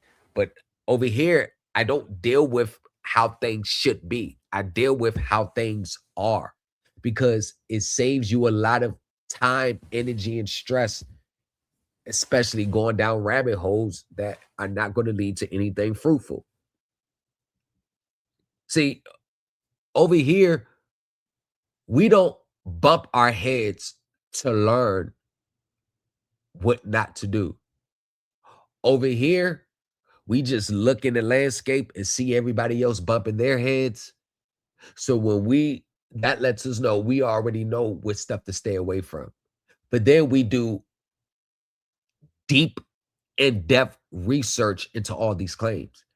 And I don't judge whether something is true or not based on what other people saying, based on what I feel, based on how it should be, based on how I want it to be. I base it off who is responsible for granting me the relief based on these claims presented. I go by what they say. I go by what the courts say. I go by what the agency say. And the reason why I go by it, and it's easy for me to go by it, because I don't have this us versus them big conspiracy. The government's just trying to keep their foot on my neck mentality, because that leads me to be biased in my approach. See, I don't approach it like the finance company just woke up, has my picture hanging up in the boardroom, and they're trying to look for all different ways to stick it to me. See, I don't have that mindset.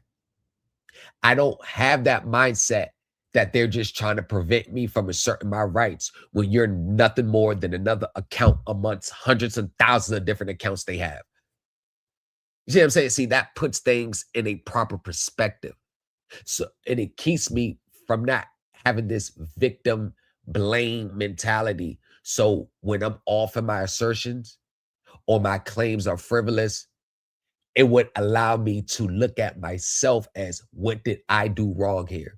There's something I must be missing, instead of writing it off as, oh, they just don't want the truth out. Oh, this the typical proverbial government. They always want to suppress the truth. You see what I'm saying? Because if I had that mindset, then I would be developing the mindset of many people, which is they're never wrong. The judge is wrong. The government is wrong.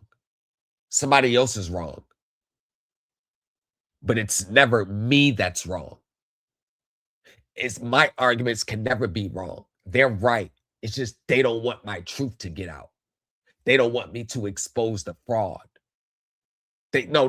They don't want the fraud exposed. So they're doing this to block me. See, that right there is a very narcissistic, very self-defeating, negative, and one of the worst angles to ever look at this stuff. Because either you're right or you're wrong. There's no gray area. Either you're right on your arguments or you're wrong. The courts have a set of rules that they have to follow. They got a set of rules that they have to abide by. And yes, they follow them. Just because a judge rules against you does not give you the right to go sue the judge. On the heels of everybody online that's saying, oh, I just filed a lawsuit against the judge, which is always going to get thrown out because judges have immunity. But I guess they didn't tell them that part when they was mad and ranting and looking for someone to blame.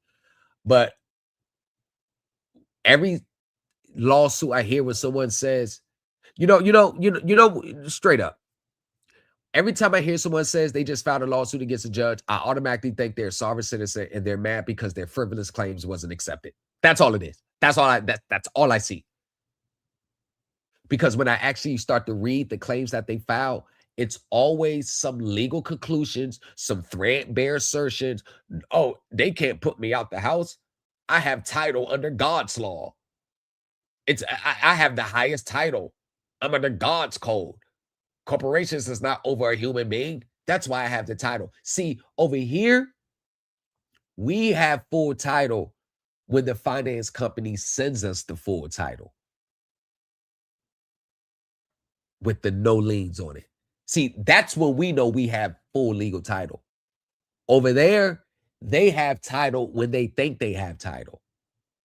This is why they go file liens and file UCC ones and all that stuff.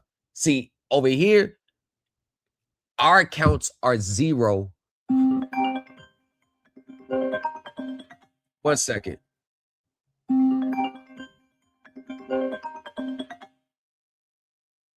Over here, over here,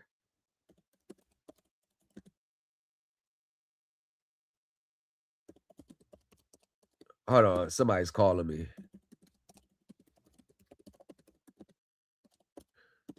And be prepared, because I think you better be prepared too, because I think you owe me a payment on. I gotta check the books. There's probably a few people that owe me. I ain't check up on it. Hey, if you owe me, I'll be around to you. I'll be around to you today. Don't sweat. I'll be around to you. Because I just don't be blowing people up. Because I be so damn busy. We'll get to it though. See, over here, our accounts are zeroed out when they send us written notification that it's zeroed out. And they send us written notification that we don't owe anymore. Because when you don't owe anymore, they do give you notice that you don't owe anymore. See, over there, their accounts are zeroed out when they send them an affidavit and they didn't rebut it within 10 days. See, in their mind, they think the debt is discharged. See, over here, we own the house when the satisfaction of lien is recorded and there's no more liens in judgment. See, over there, they own the house when they break in and squat in it and file paperwork saying they own the house. See, they own the house when they believe they own the house. See, over here, everything is black and white confirmation on the books. We don't go to jail after getting satisfaction liens in our house for being in our house. We don't get our vehicles repossessed after we getting the legal titles to our vehicles because everything is settled and done. Over there, that's exactly what happens. Over here, you see the difference? We don't believe things are done just because we want it to be that way. Like, prime example, if you owe $25,000 on your auto and you're about month 2 behind, because it's usually between month 2 and 3 when a person gets behind. Okay, this is how it goes. They get their auto contract. They make the down payment. They made about the first 3 or 4 payments on the vehicle and then comes to realize, God damn, I shouldn't have got this vehicle, but I need the vehicle because I got to get around. But these damn payments, I don't want to pay this shit. And who really want to pay a bill? Nobody want to pay a bill. I get it. So what they'll do is they won't make the next month's payment. Then they won't make the following month's payment. And now they get the letter saying your account is severely past due. And then they start to panic. And then they'll go online and then they'll find a class or they'll learn from somebody. And then they'll go to the store and go get a $1 money order. They'll go get a $1 money order, right? Not knowing, see, they're so focused on, I don't want to pay this bill, but I want to keep the vehicle. I really know I'm not giving them anything of substance that will bring the account current. So I'm going to use this little legal loophole, this little pseudo legal law from this class that I taught, because money orders are backed by gold and it's part of our trusts and our account, and they took our gold and they didn't give us a right to pay. And HJR 192 had nothing to do with paying private debts. And I read the whole HJR 192. It said nothing about private debts. The term wasn't mentioned at one time. And even if they took people's goals back then with the executive order from April 1st, 1933, everybody's gold who they've taken, they gave them legal tender in exchange. And since no state shall make anything but gold and silver as payment of debt, no state shall make it. Well, guess what? No state does, because every state adopts Federal Reserve notes as their currency. So when you get paid for your state job, you're getting Federal Reserve notes. So there's no gold and silver that comes into play there. See, I'm taking everything I'm saying would happen with HJR 192, and then I'm transposing in real life. So you can't refute real life. So no state has made gold and silver as payment of money. No state has ever paid you in gold or silver. No state or no contract in your lifetime has ever demanded payment in gold and silver, because that's all HJR 192 really meant, is demand for payment from gold and silver will be discharged dollar for dollar in whatever amount is legal tender at the time the demand for payment was made. Meaning, if I had a contract with you and you wanted me to give you like gold, whatever, let's say the gold amount came up to $100 cash. Instead of giving you gold, if I gave you $100 legal tender, Federal Reserve notes, then the debt was deemed paid. It didn't mean that you create your own instrument and pay the debt, citing HJR 192. HJR 192 didn't mean that since they took the gold from people, there's no way for us to pay their debt. Because the Constitution says that, no state shall make, once again, no state. And the states have not violated the Constitution. But the Constitution did allow the government to create legal tender. And since gold and silver was the actual lawful money, they went off the gold standard. Because prior to 1933, gold was actually backing the dollar. So once they got off the gold standard and abrogated the gold clause, now Federal Reserve notes is backed by the full faith and credit of the United States. Not the full faith and credit like our physical credit. See, there we go with these literal interpretations, these literal meanings. All these literal meanings. They take everything literally. Everything's gotta be a literal interpretation. No, it's not what it meant. What it meant was the government is going to guarantee whether through taxation, whether through them issuing bonds, whatever, it's going to be paid. That's basically the government saying, no matter what, you're going to be paid. That's all the full faith and credit means. It doesn't mean our private property was hypothecated and transferred to the government for the pay. It just means that it's going to, you have our word.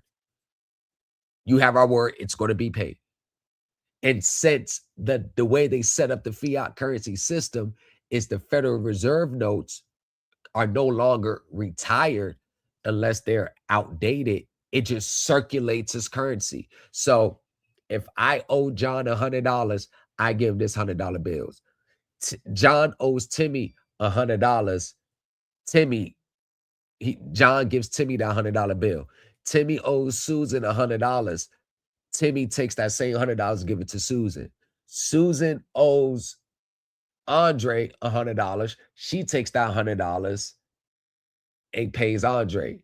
Andre owes me $100. I get that same $100 back. The $100 is back with me, but everybody else's debt is discharged in a way. That's how the system works.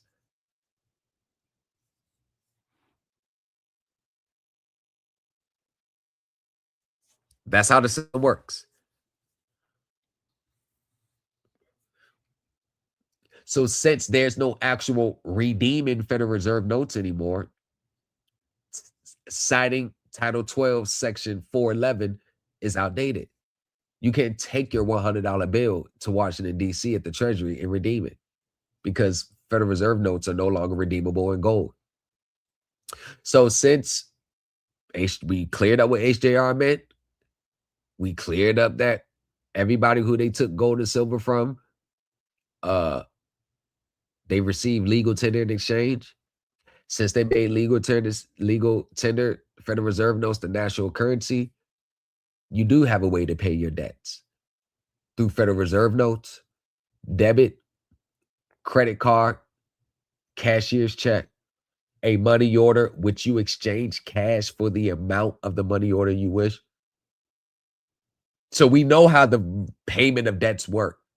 So why does it come when you're now in default, you want to start playing this HJR 192 game? You notice how the HJR 192 only comes into play when they're trying to get out of a debt. But this is the stuff that they tell themselves. They tell themselves this. Yeah, notice that they tell themselves that this is the right way, knowing their own realities is saying something different. And this is the problem with these spaces. This is how dangerous it becomes. It has your mind thinking something that you already know is not true, but you still go along with it, all because you're trying to get out of this obligation. And this is more the reason why everyone, if they humanly possibly can. Don't miss out on this opportunity to litigate like a seasoned professional. Join the Supreme Elite Team University. Thomas in the lobby, folded thicker than a skyline. Credit acceptance on a resume with stories in the fine lines.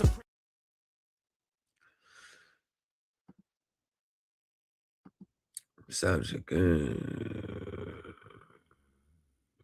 Man, you know, if you don't know by now, I don't know what to tell you.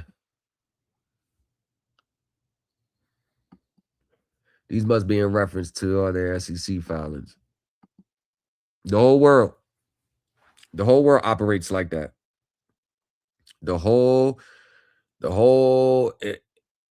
It all operates like that. You know, it all operates like that, y'all. So whatever the case may be, so when they issue the $1 money order, just know that there's the serial number is imprinted on the $1 money order. So that serial number is what lets them know that the money orders were issued in that amount. That's how they track the amount. You cannot write scratch out the printed amount and write the written amount just because you read that UCC statute. The only way that you can do that is if you gave them $1,000. If you gave them $1,000 for money order, you got two $500 money orders, but they give you one $500 money order and then they give you $400 one, and you have your receipt, right? You can scratch out the 4 and put the 500 there as long as you got proof and evidence that you gave them an actual $1,000 for that. The problem with that is they don't make those mistakes on money orders. And y'all know they don't.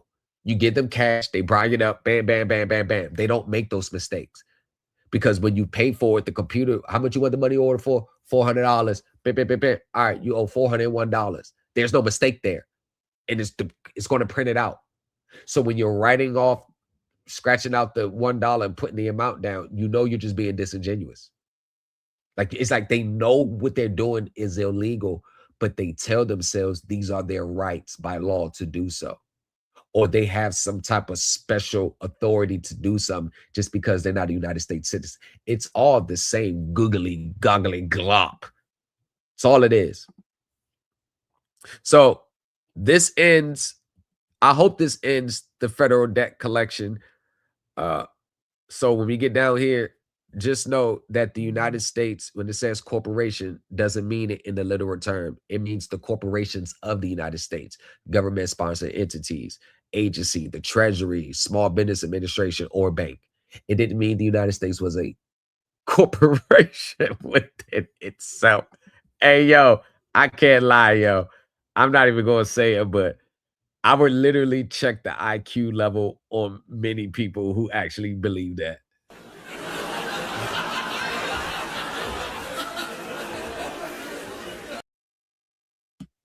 Like, I'm sorry, y'all. I mean, I don't want to, you know, it, yeah. So, the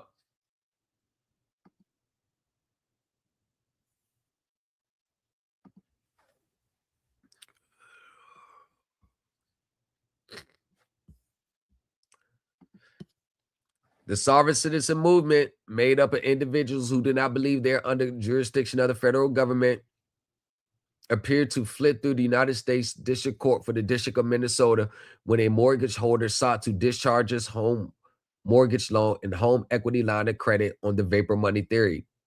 Although the court, in an opinion found Monday, agreed with the defendant that the claims were meritless and statutory claims were frivolous, it declined to award monetary sanctions against the mortgage holder. Preston Knapp and his wife Michelle reside in Hennepin County, have a mortgage loan and a home HELOC with Wings, a state chartered credit union.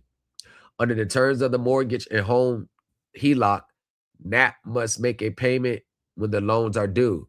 Knapp agreed to pay $1,119,400. However, Knapp claimed in a lawsuit that he was not required to repay the loan. He cited the vapor money theory, which posits that those who take out loans do not have to pay them back because the indemnity was not funded by the lender with actual money. Isn't that what they claim today? That's what they say.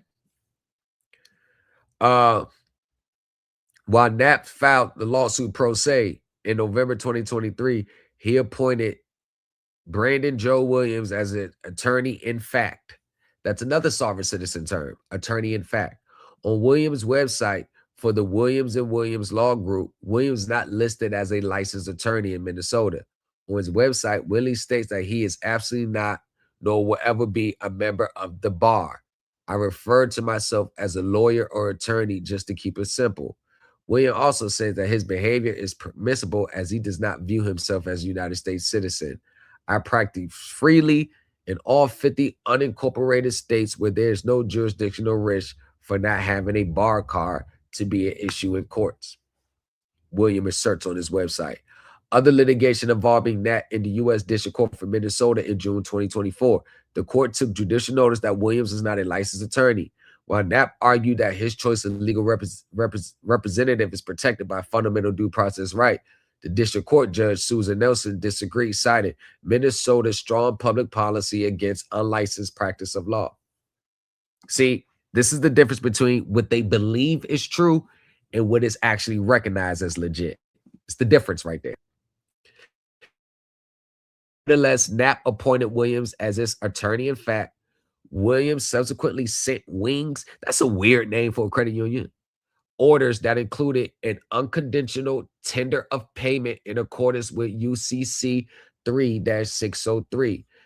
Who else sent a tender just like that? You guessed it, Kenyatta Stone. Kenyatta Stone.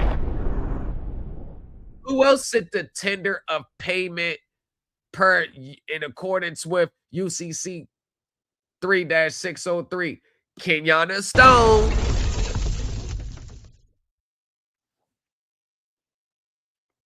And an unconditional order to pay. Knapp also claims that he sent another entire promissory note in order to perform on the mortgage. Knapp's lawsuit alleged breach of contract, breach of fiduciary duties, and alleged violations under 12 U.S.C. Section 504. You ever notice how they all use that breach of fiduciary duty, breach of contract, breach, while they're themselves in breach because they defaulted on their loan?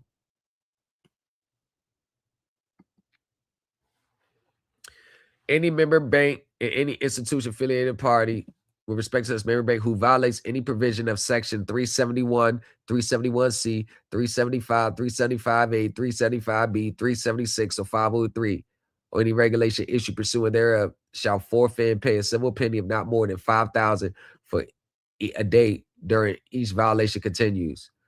Okay.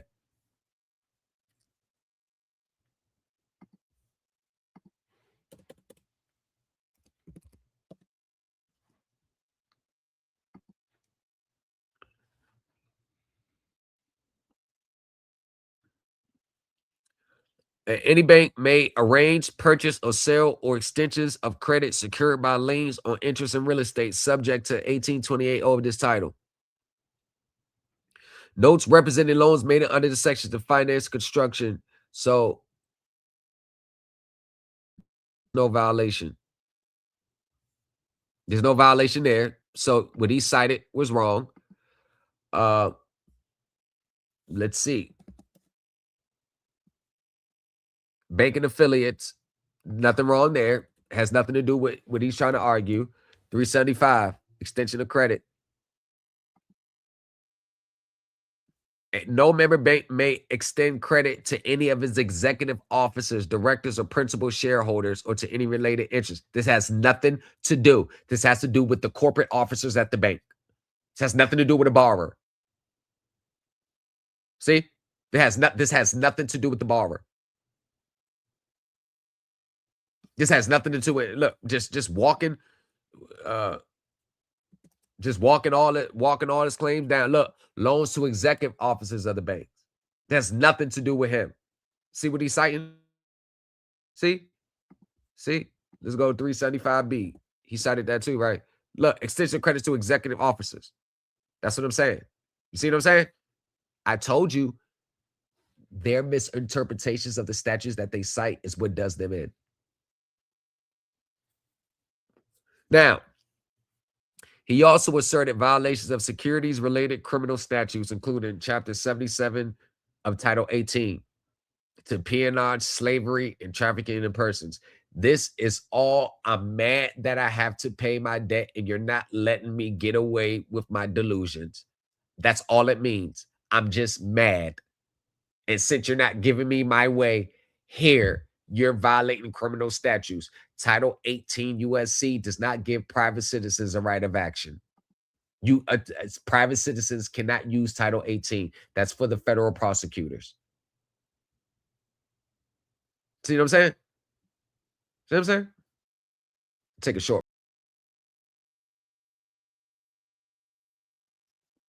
Woo! Hey, y'all, that mother aged like fine wine, didn't it? You're rocking with the best. That aged like fine wine, didn't it? Can't say I was wrong. I called that, didn't I? Nat sought full release of interest and liens on the property, full discharge of loans, and $50 million in damages. And behind all these claims are financial turmoils.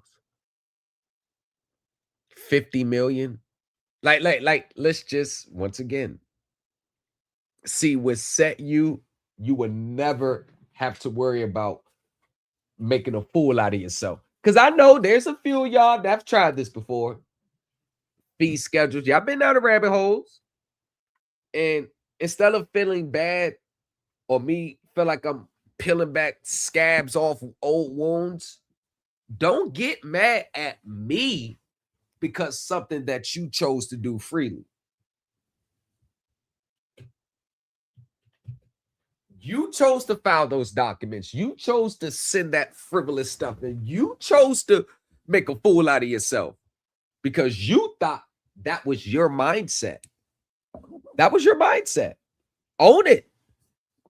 That's never been my mindset, but own it.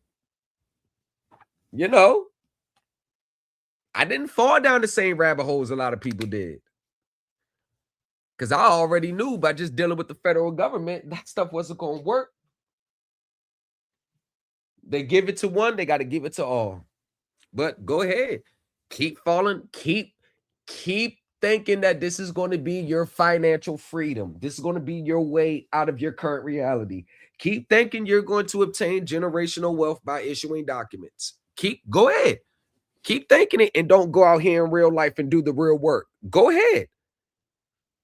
Just in 20 years, do not become bitter and mad because you left nothing behind, because you spent half your life thinking that it's all going to be good once I access it. Don't just be mad at yourself. Don't be mad at the government. Be mad at yourself. Because at this point, many people have been warned. They just have to believe in this stuff because they really lack the confidence and the skills to go out in the real world and do it. That's all it is.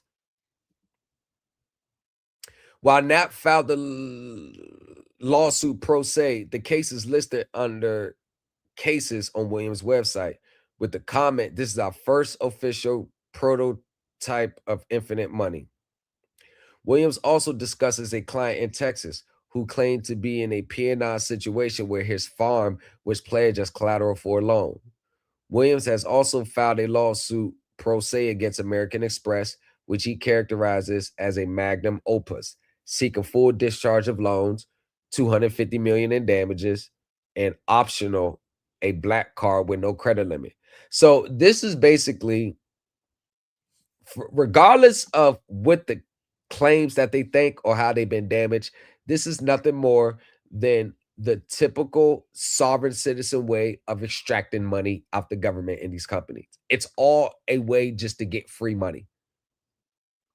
Although the U.S. District Court for the District of Minnesota was not completely clear on what Cap alleged in his lawsuit against Wings, the court affirmed that Knapp argued that by signing these documents with a special endorsement, Knapp believed he converted the document to negotiable instruments that constitutes payment in U.S. dollars, which satisfied his loans with Wings.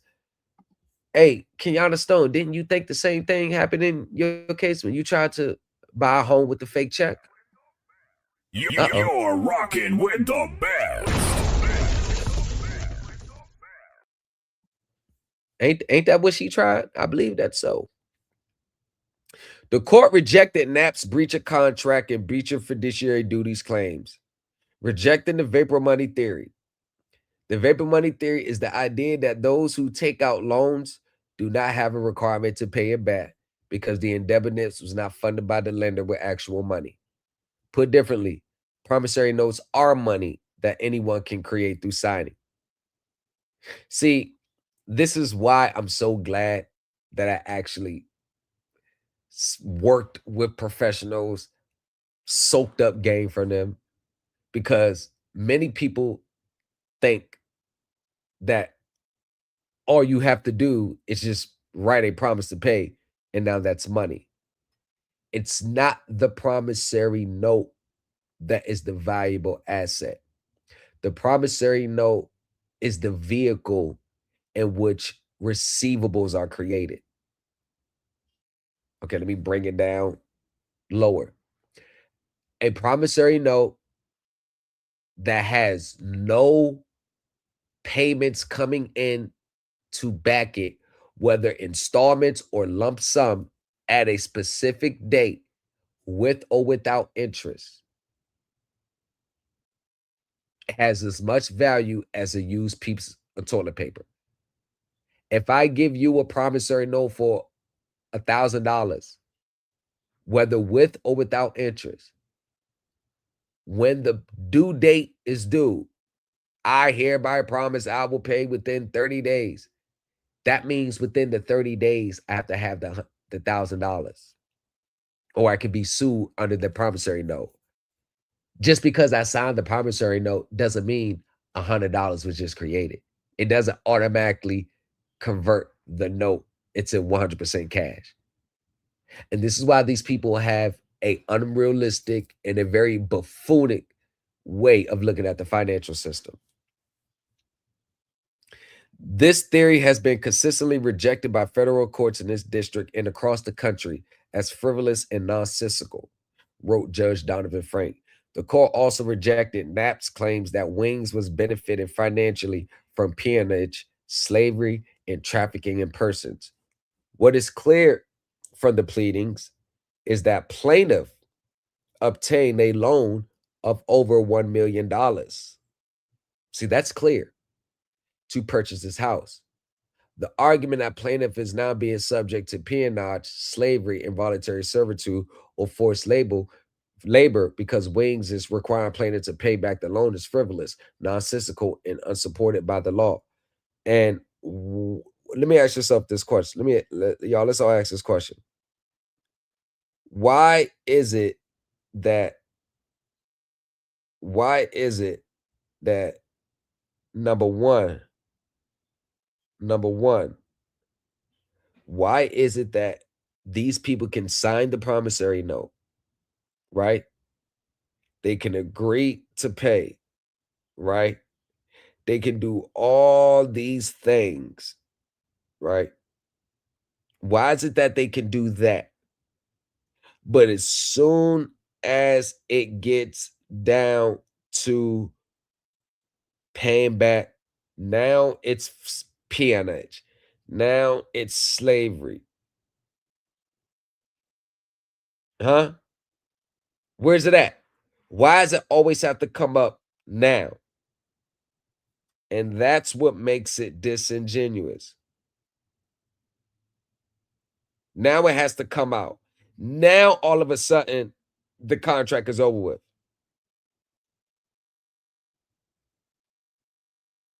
I find that very interesting. Why didn't they raise this from the beginning? Why didn't they just raise it from the beginning? And I want y'all to ask y'all that question. I want y'all to, I really want y'all to answer that question. And please, can we be honest? Can we be honest? Why do you think now that's the argument?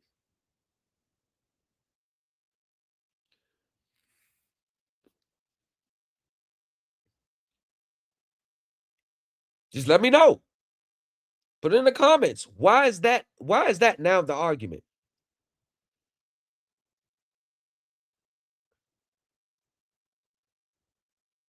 You know, so and until we actually confront that, people are still, they're going to continue to act like that side of it doesn't exist. They're going to act like it doesn't exist.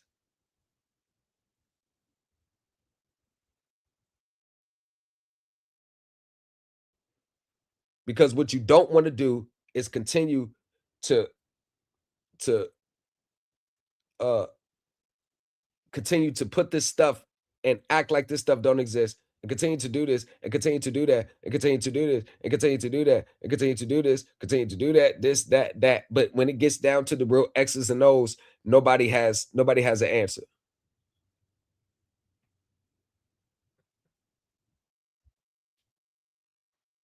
I mean, it gets sad. It really gets sad. Like, forget all the other stuff, y'all. Just look at this. Look.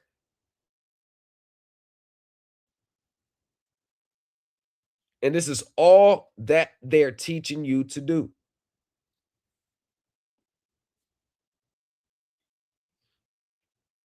It's all that they teach you to do.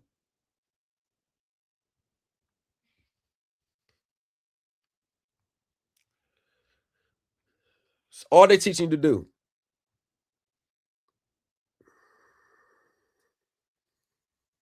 So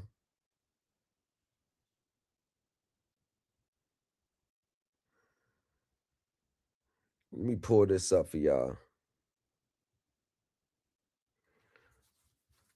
So now it's a sad day. And this is why I'm glad with the Supreme Elite team, like we don't like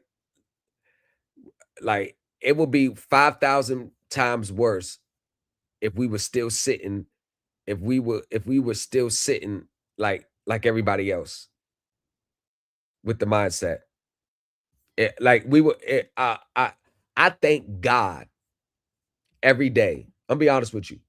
I thank God every day that there's at least a few people out here that wants to do things the right way. I swear to God, because I'm gonna be honest with you.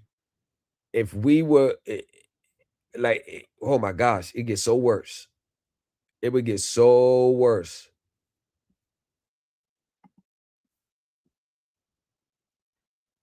It would get so worse. Like I actually feel sorry for these people. I actually feel sorry for these people. I really do. Bank representatives from the bank are here and legal aid is here. Let me give a little history here. The summons and complaint was filed as a foreclosure action. Farmer State Bank repossessed this property as a result of a foreclosure.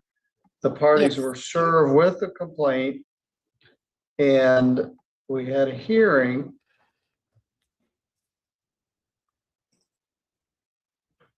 live in court by Zoom on, the first date was March 1st.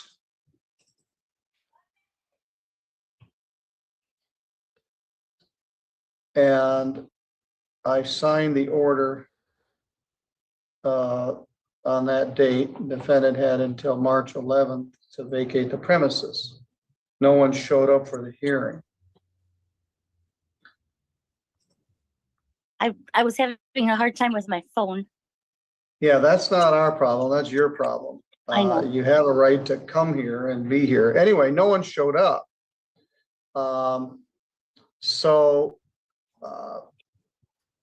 A few days later, you got the order for default and you filed a motion to set aside the default. That was filed on March 11th, the 10th day. You explained, in order to set aside a default, you have to have two things. You have to have a legitimate reason for not appearing, a good cause for failing to appear, and you have to have an indication that there is a meritorious defense. In your good cause for why you didn't show up, you said, I could not connect to Zoom on my phone and had to re-download Zoom. I called the courthouse, spoke to the clerk who helped advise me on what to do. So you filed this motion to set aside the default. As for meritorious defense, you indicate in 2017, we refinanced our mortgage. We signed a paper that stated in case one of us passing, the surviving spouse would be the sole owner of the mortgage, balance paid in full. We tried to get the mortgage current before the sheriff's sale, and they refused my payment. Well, the sheriff's sale was 180 days. The sheriff's sale was a long time ago, and 180 days passes from the sheriff's sale before they can have this hearing. So, Ms. Beamer, what's your response?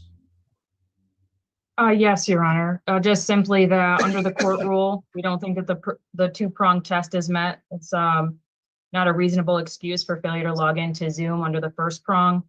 And we've received, other than the statement in the motion, no other verified information or statement of facts that would establish a meritorious defense in this matter, and would ask that defendant's motion is denied. Ms. Wilson, are you actually in the house? Yes, I am.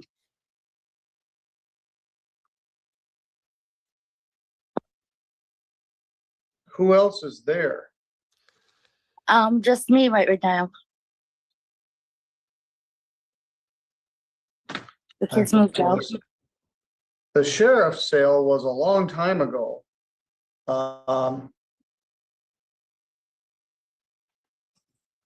Let me see what my notes say. And this is a long process that they have to go through to get this property back. This was filed in January. They served a notice to quit on you in December, and the redemption date expired as of November 11th. So the sheriff's sale was 6 months before November 11, which May had been 11th. about May. And probably no payments had been made on the property for several years. And so people just are there waiting for bad news. Well, And I'm sorry, go ahead. I did make payments for 2.5 years after my husband's passing. I figured that I could find the paperwork. I know that I feel like I've got nowhere with the bank. After my husband passed away, I went to Farmers State Bank 3 different times. I went to 3 different branches. I tried to get a copy and was willing to pay $1 per page for all of the original documents because I could not find my page stating that fact that the remaining balance of the mortgage we paid in full. The loan was based on both of our incomes. Finances had just been really, really tight since he's gone. He bought leukemia for 13 years, and it was just a struggle. We've had 4 kids, which they've recently moved out. They're all 18 and up now, but I paid for the funeral myself. I've had 2 accidents since he passed. I've been struggling, and a lot of these are the reason I fell behind. There were, kind of circumstances beyond my control, and I have tried my best, and this has been my home for 23 years, and I thought it was always going to be home, and I'm having a hard time. I've got 90,000 in equity. I feel like I wasn't really offered too many choices. I've read a lot about it, and I thought I should have been offered a loan remodification or something. I lost my main source of income. My husband was real sick towards the end, so my job was to stay at home and take care of him. I was a full-time caregiver. He was on a feeding tube and down to nothing. He literally needed help to stand, help to wipe, everything. So it's been a struggle, and then losing him, and I'm fighting depression. The kids all moved out, and my life has just been, I don't mean just to give a sad story, but yeah, I'm having a hard time. Well, it's a very sad story, and I concede that, It's but your ship has sailed. As sad as this is, there was a foreclosure sale, a sheriff's sale in May. You had 180 days to redeem it, and you didn't do anything. So they started this action. Then you didn't show up for the court hearing because you didn't prepare your Zoom until 2 minutes before the hearing. So we were here. In fact, we stalled around a little bit, hoping maybe somebody would show up, and no one did. They're asking you to move. They're asking you to move like today. Get out the house. You and all your stuff. You no longer own this house. The bank owns it. And you haven't made any payment on it probably in several years. There you have it. See? This is everybody else. Who is that lady at the bottom? That's her. This is everybody else. This is going to be y'all. It's going to be y'all. That's why you're not. This is why your house is still going to be taken. Actually, you know what? Let me look at something right quick. What's the foreclosure? What's the foreclosure rate in 2025? What's the foreclosure rate?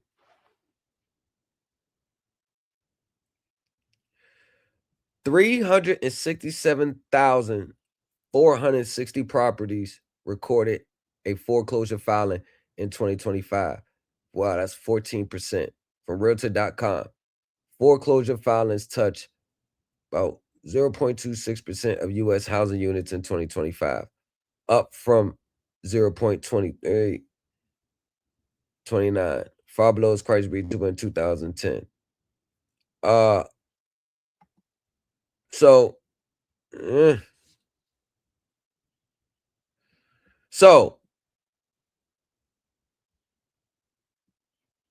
$367,460.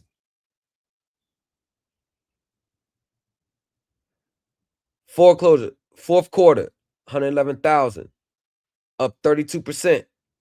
December alone recorded 44,490 filings, up 57% year over year, and up 26% from November. Florida's ranking number 1. Good God. 8 straight months of increases. It's a trend. Y'all know what that means. Texas lead 37,000, up 14% for 2024. Look at that. Completed foreclosures, 46,000, up 27% from 2024. Look at this. Uh-oh. Uh-huh. Keep playing around. So you're living in this house without making any payment. And so theoretically, the money that you would have to make the payment should be in a big pile in the bank, but it never is, because people use the money to buy groceries, pay the electric bill, make their car payment, pay their insurance. But you're living in this house that you don't own anymore, and you don't have the ability to redeem it. All the things that you're saying as part of your defense have all expired. And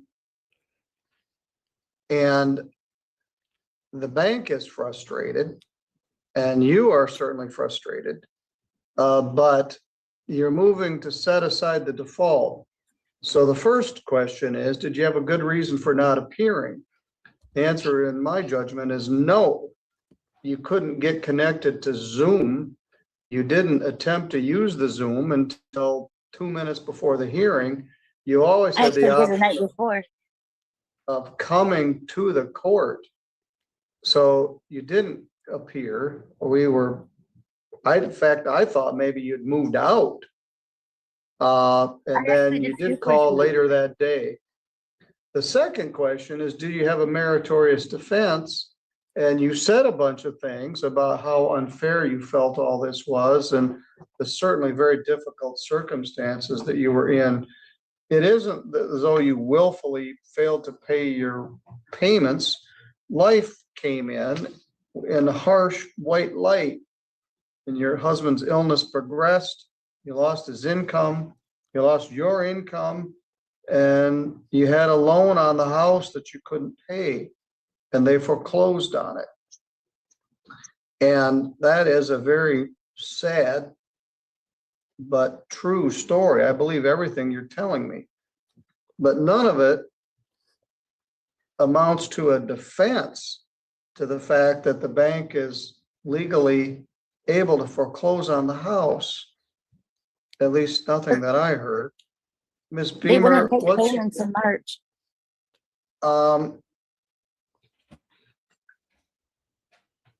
I'm not sure what happened, but did you ever talk to a lawyer? Just legal aid. I thought I could find the paperwork. I just was hoping and praying that I could find it. I went to the bank and tried to get copies. But the bank was never able to produce all of the paperwork. They had a section of 6 pages at one time. Another time.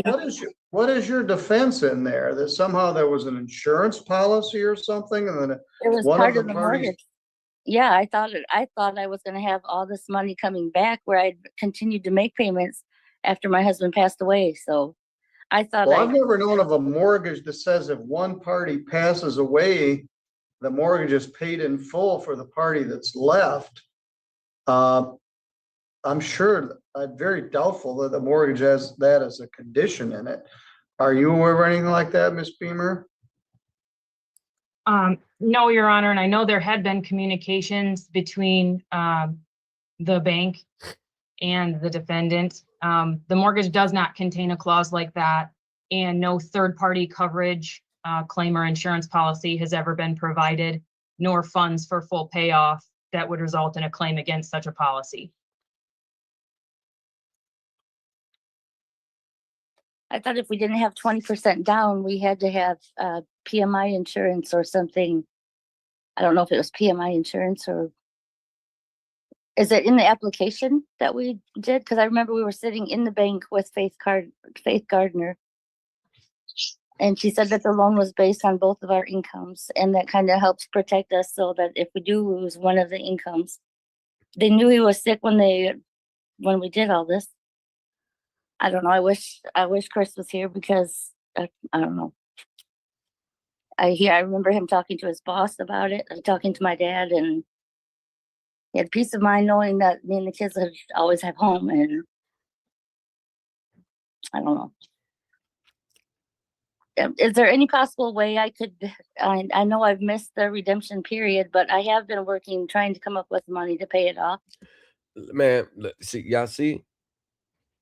What do you think would have happened if she'd have had valid legal claims? You see this? Now you got to beg to keep the house.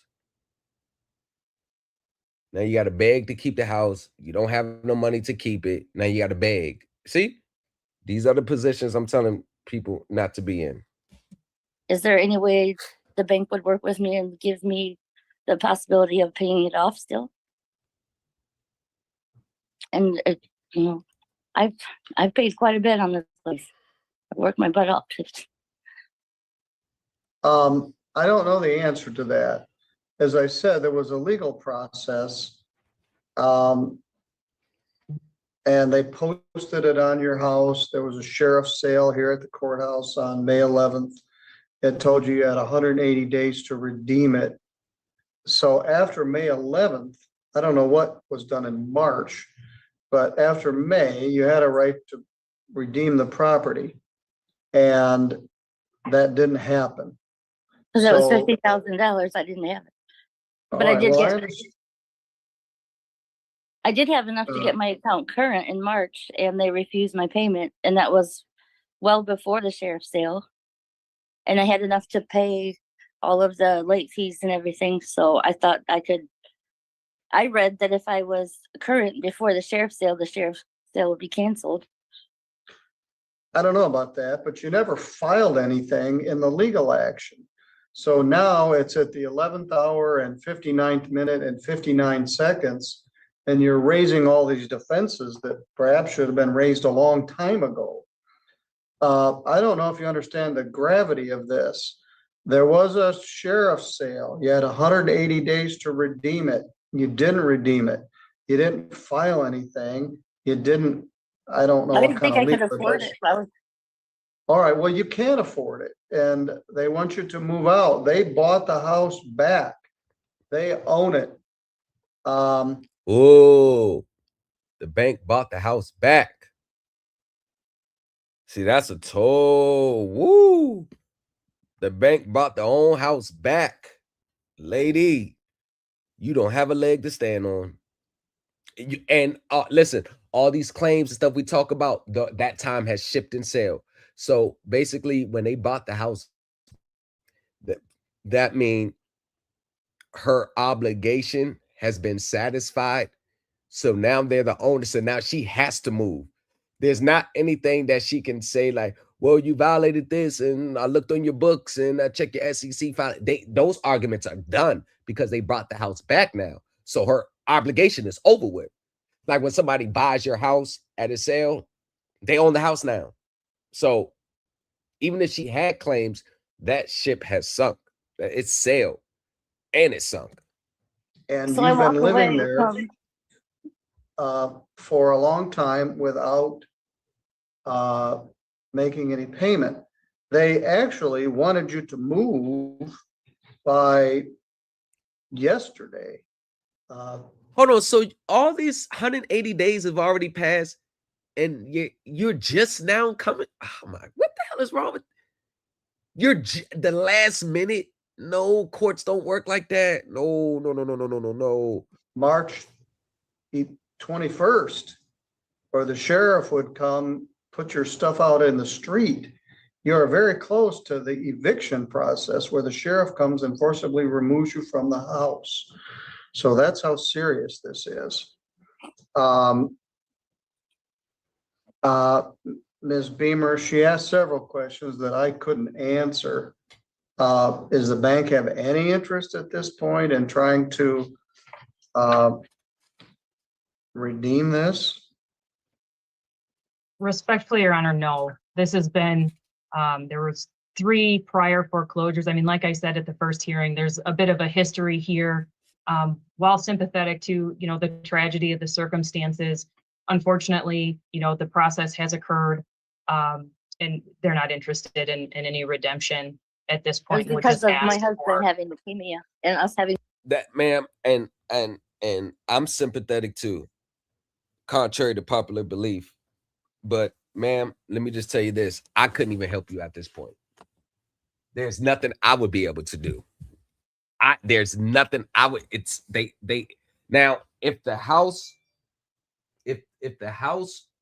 hadn't already been sold and they actually brought the house back, I usually never really see banks buy the house back. That's personal. Like, they really want you out the house. Like, they like, you rarely ever see banks buy the own house back. Like, just sell it and get rid of it, fire sale. So by them buying the house back, that's personal. They want you out. That's all that is right here. They just want you out for whatever reason. I don't know why. I mean, she gave us reasons, you know, financial hardships, and I get it. But I mean, they don't think you're going to pay. They don't think you have it to pay. You're so far upside down in it, ma'am. It would have been better for her. Like, y'all, every foreclosure does not need to take place. What you can do is you can sell your home. You can sell your home at minimum for what the bank wants. Yes, you may have to start over. Yes, you may have to downsize, but you got to do what you got to do and work yourself back up.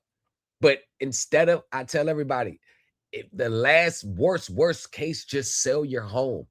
They will buy it from you and they'll know the situation. Yo, I got to lean on it. So at minimum, what I need you to do is pay off this remaining balance and like give me 10,000 relocation fees. Help me get into this apartment. For people that really want that house, you best believe they're going to do that. I know people that work in that business that buys, they are going to do that. Probably throw you 10,000 for you to move. They're going to get the U-Haul trucks for you and everything. They're going to do that. So you can always stage off a foreclosure by if you don't just sell the house. 4 kids and going clear to Detroit for his treatment. So yeah, we struggled, but we always got ahead. We always we recouped. We always figured it out. Usually it was me working 2 jobs while he was at home sick. I took care of the kids. I worked my butt off trying to get it recovered over and over again. I have 90,000 in equity. Well, I don't now, but so I just walk away with nothing. And that's her biggest problem right there. That's the hardest part with her, because she had 90,000 in equity. And this is the thing this is the harsh realities about mortgage. Once you default or they foreclosure, you lose your equity. And people lose their equity not because they just lose it by matter of law. They lose their equity because they don't understand how to make those type of arguments to offset the equity. But even if, see, this is where SETU becomes important, because let's say she owed 300,000 right now. See, if she was with us, first thing we would do with our professional contacts, we would find out how much is it really worth. And once we found that out, we would transpose that against her equity she's already built up. And then we would put a rocket under their seat and send her straight to the moon. That's exactly how we would get down to business. Because the amount that they're kicking her out for is never the amount that they actually paid to take back possession of the home. Actually, which is sad for her, and I'm real sympathetic with her, is her loan balance has already been satisfied. I'll just say that. It's already been satisfied. But she doesn't understand the arguments to make those type of arguments to prove from a legal standpoint. Like, hold on now. You trying to double the I can prove how this was satisfied, which ties back to me satisfying this obligation. See, we can prove this in court. Matter of fact, Trisha, we gonna file as the plaintiff in federal court. Watch us work. I wasn't offered any kind of loan modification or any. I don't understand why I couldn't have used some of my equity to, to help me get caught back up. Right there. See, oh, you hit on it. That was pretty cool. But this is not the timing of this argument. It's gone. You waited too late. See, if you would have known the Supreme Elite, if you would have known me, we would have helped you out, given that if before the 180 days, like right when they was trying to put you out, we would, hold on, let's get to work. But yes, ma'am, you're going to lose that equity because you don't know how to present that in a legal, like it's so many things that you have to layer that claim in that you can't just be like, hey, I'm going to take my equity out. It's so many, it has to be coded into your argument. Also had 2 car accidents. I paid for the funeral by myself. My in-laws, I could go on and on. Everything has just gone wrong. And I did try to come up with $50,000 during the redemption period, but that's a lot of money for me to come up with by myself in 6 months. But I tried. I have the ability to pay it now, but I know I'm past the dates. And Well, I can't force them to enter into it. They've gone all these steps. Hold on. You mean to tell me that you only owe 50,000? Oh my God, girl, come on. You should have. Hey, oh my, all you owe is 50,000? Man, your loan has you done satisfied your loan 10 times over. See, this is, and when we get to the mortgage side of SETU, this is when we having a special guest, the IT, Fannie Mae, Freddie Mac. You've already satisfied your mortgage 10 times over, and you don't even realize this is more than Don't miss out on this opportunity to litigate like a seasoned professional. Join the Supreme Elite Team University. Thomas in the lobby. Folded thicker than a skyline. Credit acceptance on a resume. War stories in the fine lines. The investors they already got paid. You've already paid them all. This is just all, and this is how they use the contract to stick it to you after they've known they've already made money hand over fist. You've already paid it over hand over fist because, once again, in SETU, you learn that, remember there's 5 different lenses to the contract? You'll learn the corporate side of the lens, and you will blow your mind away. Many people think they actually owe because of what they're looking at the contract, but they don't know how to look at that one number and then look at the number from a corporate standpoint. See, that is the difference over here. That's and everything could be proven in court. Everything is proven in court. That's the difference. They'll look at that contract. It says, got the loan for $300,000. Now I owe $750 back. And they'll look at that $750. They'll look at the $750.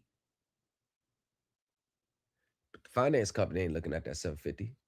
As a matter of fact, the finance company don't even see that $750. As a matter of fact, that number's nowhere in the equation when you get behind the scenes. That's what makes this system so vicious. But I got to get to this client. She is a girl. Worrisome now. This is a worrisome client here, boy. Woo. It's a worrisome client. I be having some worrisome ass clients now, boy. Woo. It's that crack, boy. They want that liquid crack. I got that crack over here. God damn it. But whatever the situation is,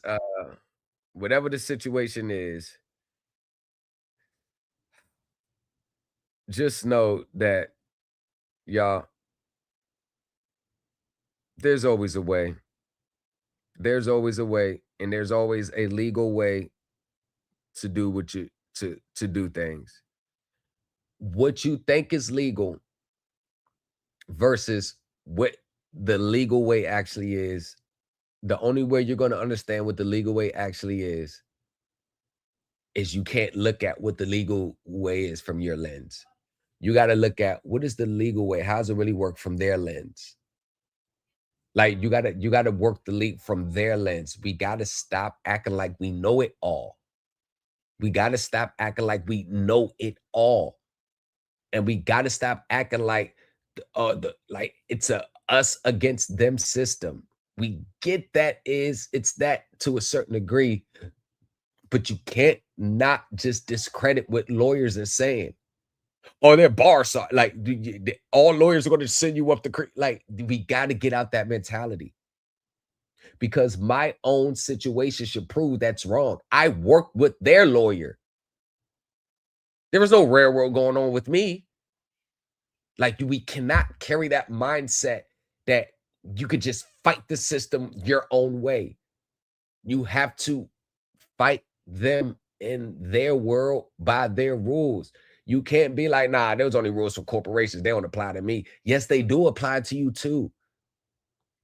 Oh, them statutes and court rules, those are only for corporations. I'm not a corporation. I'm a living being. No, that won't get you nowhere.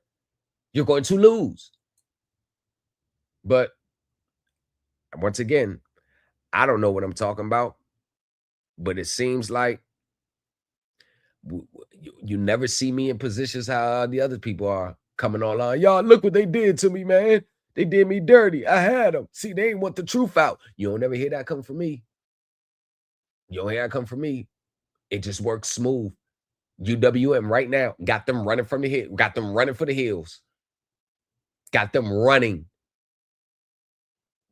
Throwing their servicer right under the bus. See, if you're in my Supreme League team, you know that every time like I step into it, it's like they always get gang goofy on the other side. Oh, they get silent. Oh, they don't know what to do. That's when you know you're effective in what you do. But whatever the case may be, y'all figure it out.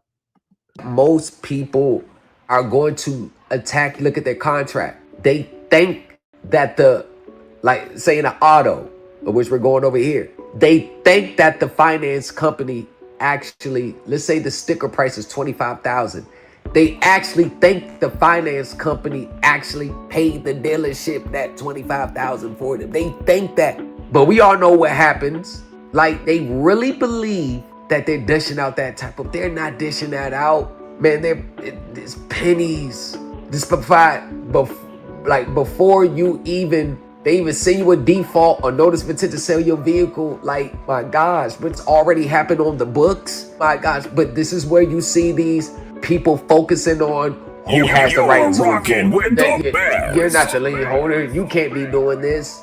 Or they'll be like, if Carvana gave Century Auto the right to service and allow them to repossess, they'll be calling Century Auto like, hey, you're not the one I didn't get the loan from you. You never gave me any. Do y'all see what we're reading right here? Can y'all see how this makes a difference in our arguments? Can't y'all see how this makes a difference in our arguments? Like you won't even care who's servicing the contract. It doesn't even matter. Because SETU, y'all, we get into the meat and potatoes. This is something that they don't want to disclose. And we know it. Now y'all can actually see what the finance charge actually consists of. You see that? These are the items, all the items of what's the finance charge. But see what they book it as? You see what they book it as? So when you look at your finance charge on your contract, and then you understand this and come here, you'll realize everything you paying in the finance charge ain't nothing but fees and stuff being passed on to you. The problem with many people out here, y'all, is they can't prove what the finance charge actually consists of. They don't know. Because they use these highly technical accounting terms.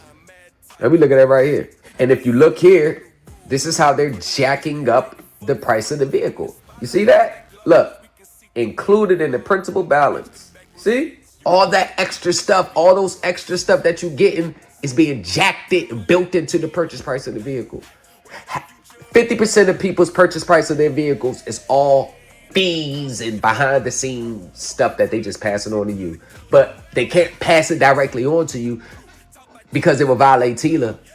So how they get around TILA is they'll put all those fees in the purchase price of the vehicle. Now, can't get around it. That's how much the vehicle costs now. That's how they get around TILA. That's how they get around TILA. The only way you can stick them on a TILA claim is if you know this right here. Bam! Because none of this is disclosed on TILA. That's how you get them. This is how I got credit acceptance. Y'all got an inside view on how I stuck it to them. And notice how they had to settle. Where's it gonna say, this is not true. This is how you get them. When we get to the court side to SETU, this is how you get them in court. And you won't waste your time with these frivolous, who cares, doesn't matter type arguments that you see people make online all day, every day. Because with them, they don't understand that the consumer takes on this consumer contract takes on 5 different things, 5 different views of it. People think that the finance company views the contract just off the obligation that they owe. As we went over earlier, the finance company don't even view the contract based on the total of payments, the amount financed, and what you got to pay back. They don't even care about that. They don't care. They don't view it like that. Remember, you got the consumer side, which everybody views the contract. You got the court side, how the court views the contract. You got the corporate finance side, how they view the contract. Then you got the regulatory side, how they view the contract. Then you got the investor side, how they view the contract. If you don't know the corporate finance, regulatory, and investor side, you are going to put yourself at a deficit just trying to argue these contracts based on the consumer side. Knowing the other 4 actually puts you in a position to lead to settlements. They don't want to talk about it. They don't want to get into an argument with you over this when you got them dead to rights. You don't have them dead to rights by just keep trying to argue consumer. And this is why the SETU right now is so important, because y'all getting the other 4 views of the contracts, which they will never tell you. You will never know it's there. I can take one contract and explain it in 5 different ways, and which we're going to do in these classes. I'm going to break down the contract and explain to you what it means, 5 different views. Because unless you know all those 5 things, you're never going to fully understand your contract. And this is going to lead to frustration for a lot of people out there, because they think they're citing all the consumer laws, but the courts know they don't know the other side. The finance company knows they don't know the other side. And this is why they'll send in all these documents, but their vehicles are still being repossessed and their homes are still being foreclosed on, because they don't understand the game from a corporate professional level. And this is what SETU brings. See the gavel and he ran, yeah. Thomas with that knowledge, calling Dr. Seuss. Yeah, I know what it is. They coming with these packages. Secret accounts like they had a right to pursue that BS. I know that You're theory came rocking from with Roger the Elvis. best. It was all a myth. Now look at them. So desperate, they like flies on. Every free money without understanding, and they jumped on it. You're rocking with the Embarrassed, they best. fell for the okie doke. Now they don't want to admit they got taken to the bank because of their own desperation and greed. Facts. Now they want to hurry up and do another process to cover that. Embarrassment up, nah, I see you. Can't pay your bills, now you want to create instruments with nothing backing it.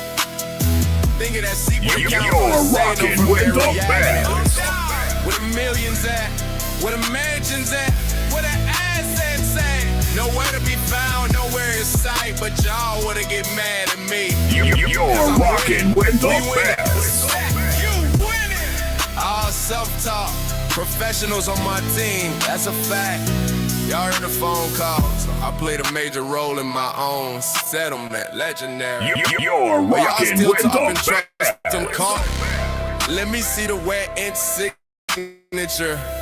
And all that garbage, get your cars repossessed. And you wanna blame the system like it's a conspiracy. What they always say, oh yeah, and I want the truth out, nah, that ain't it.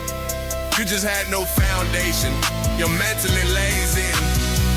And don't wanna accept the fact that you fell for the sovereign citizen trap. Come to SETU, we will deliver you. You're rocking with the best. We will deliver you from the struggle processes. You won't have to tender a check just cause you can't afford or don't wanna pay a bill. You'll be like me. That flight to way entitled back to your friend live. You're rocking with the best.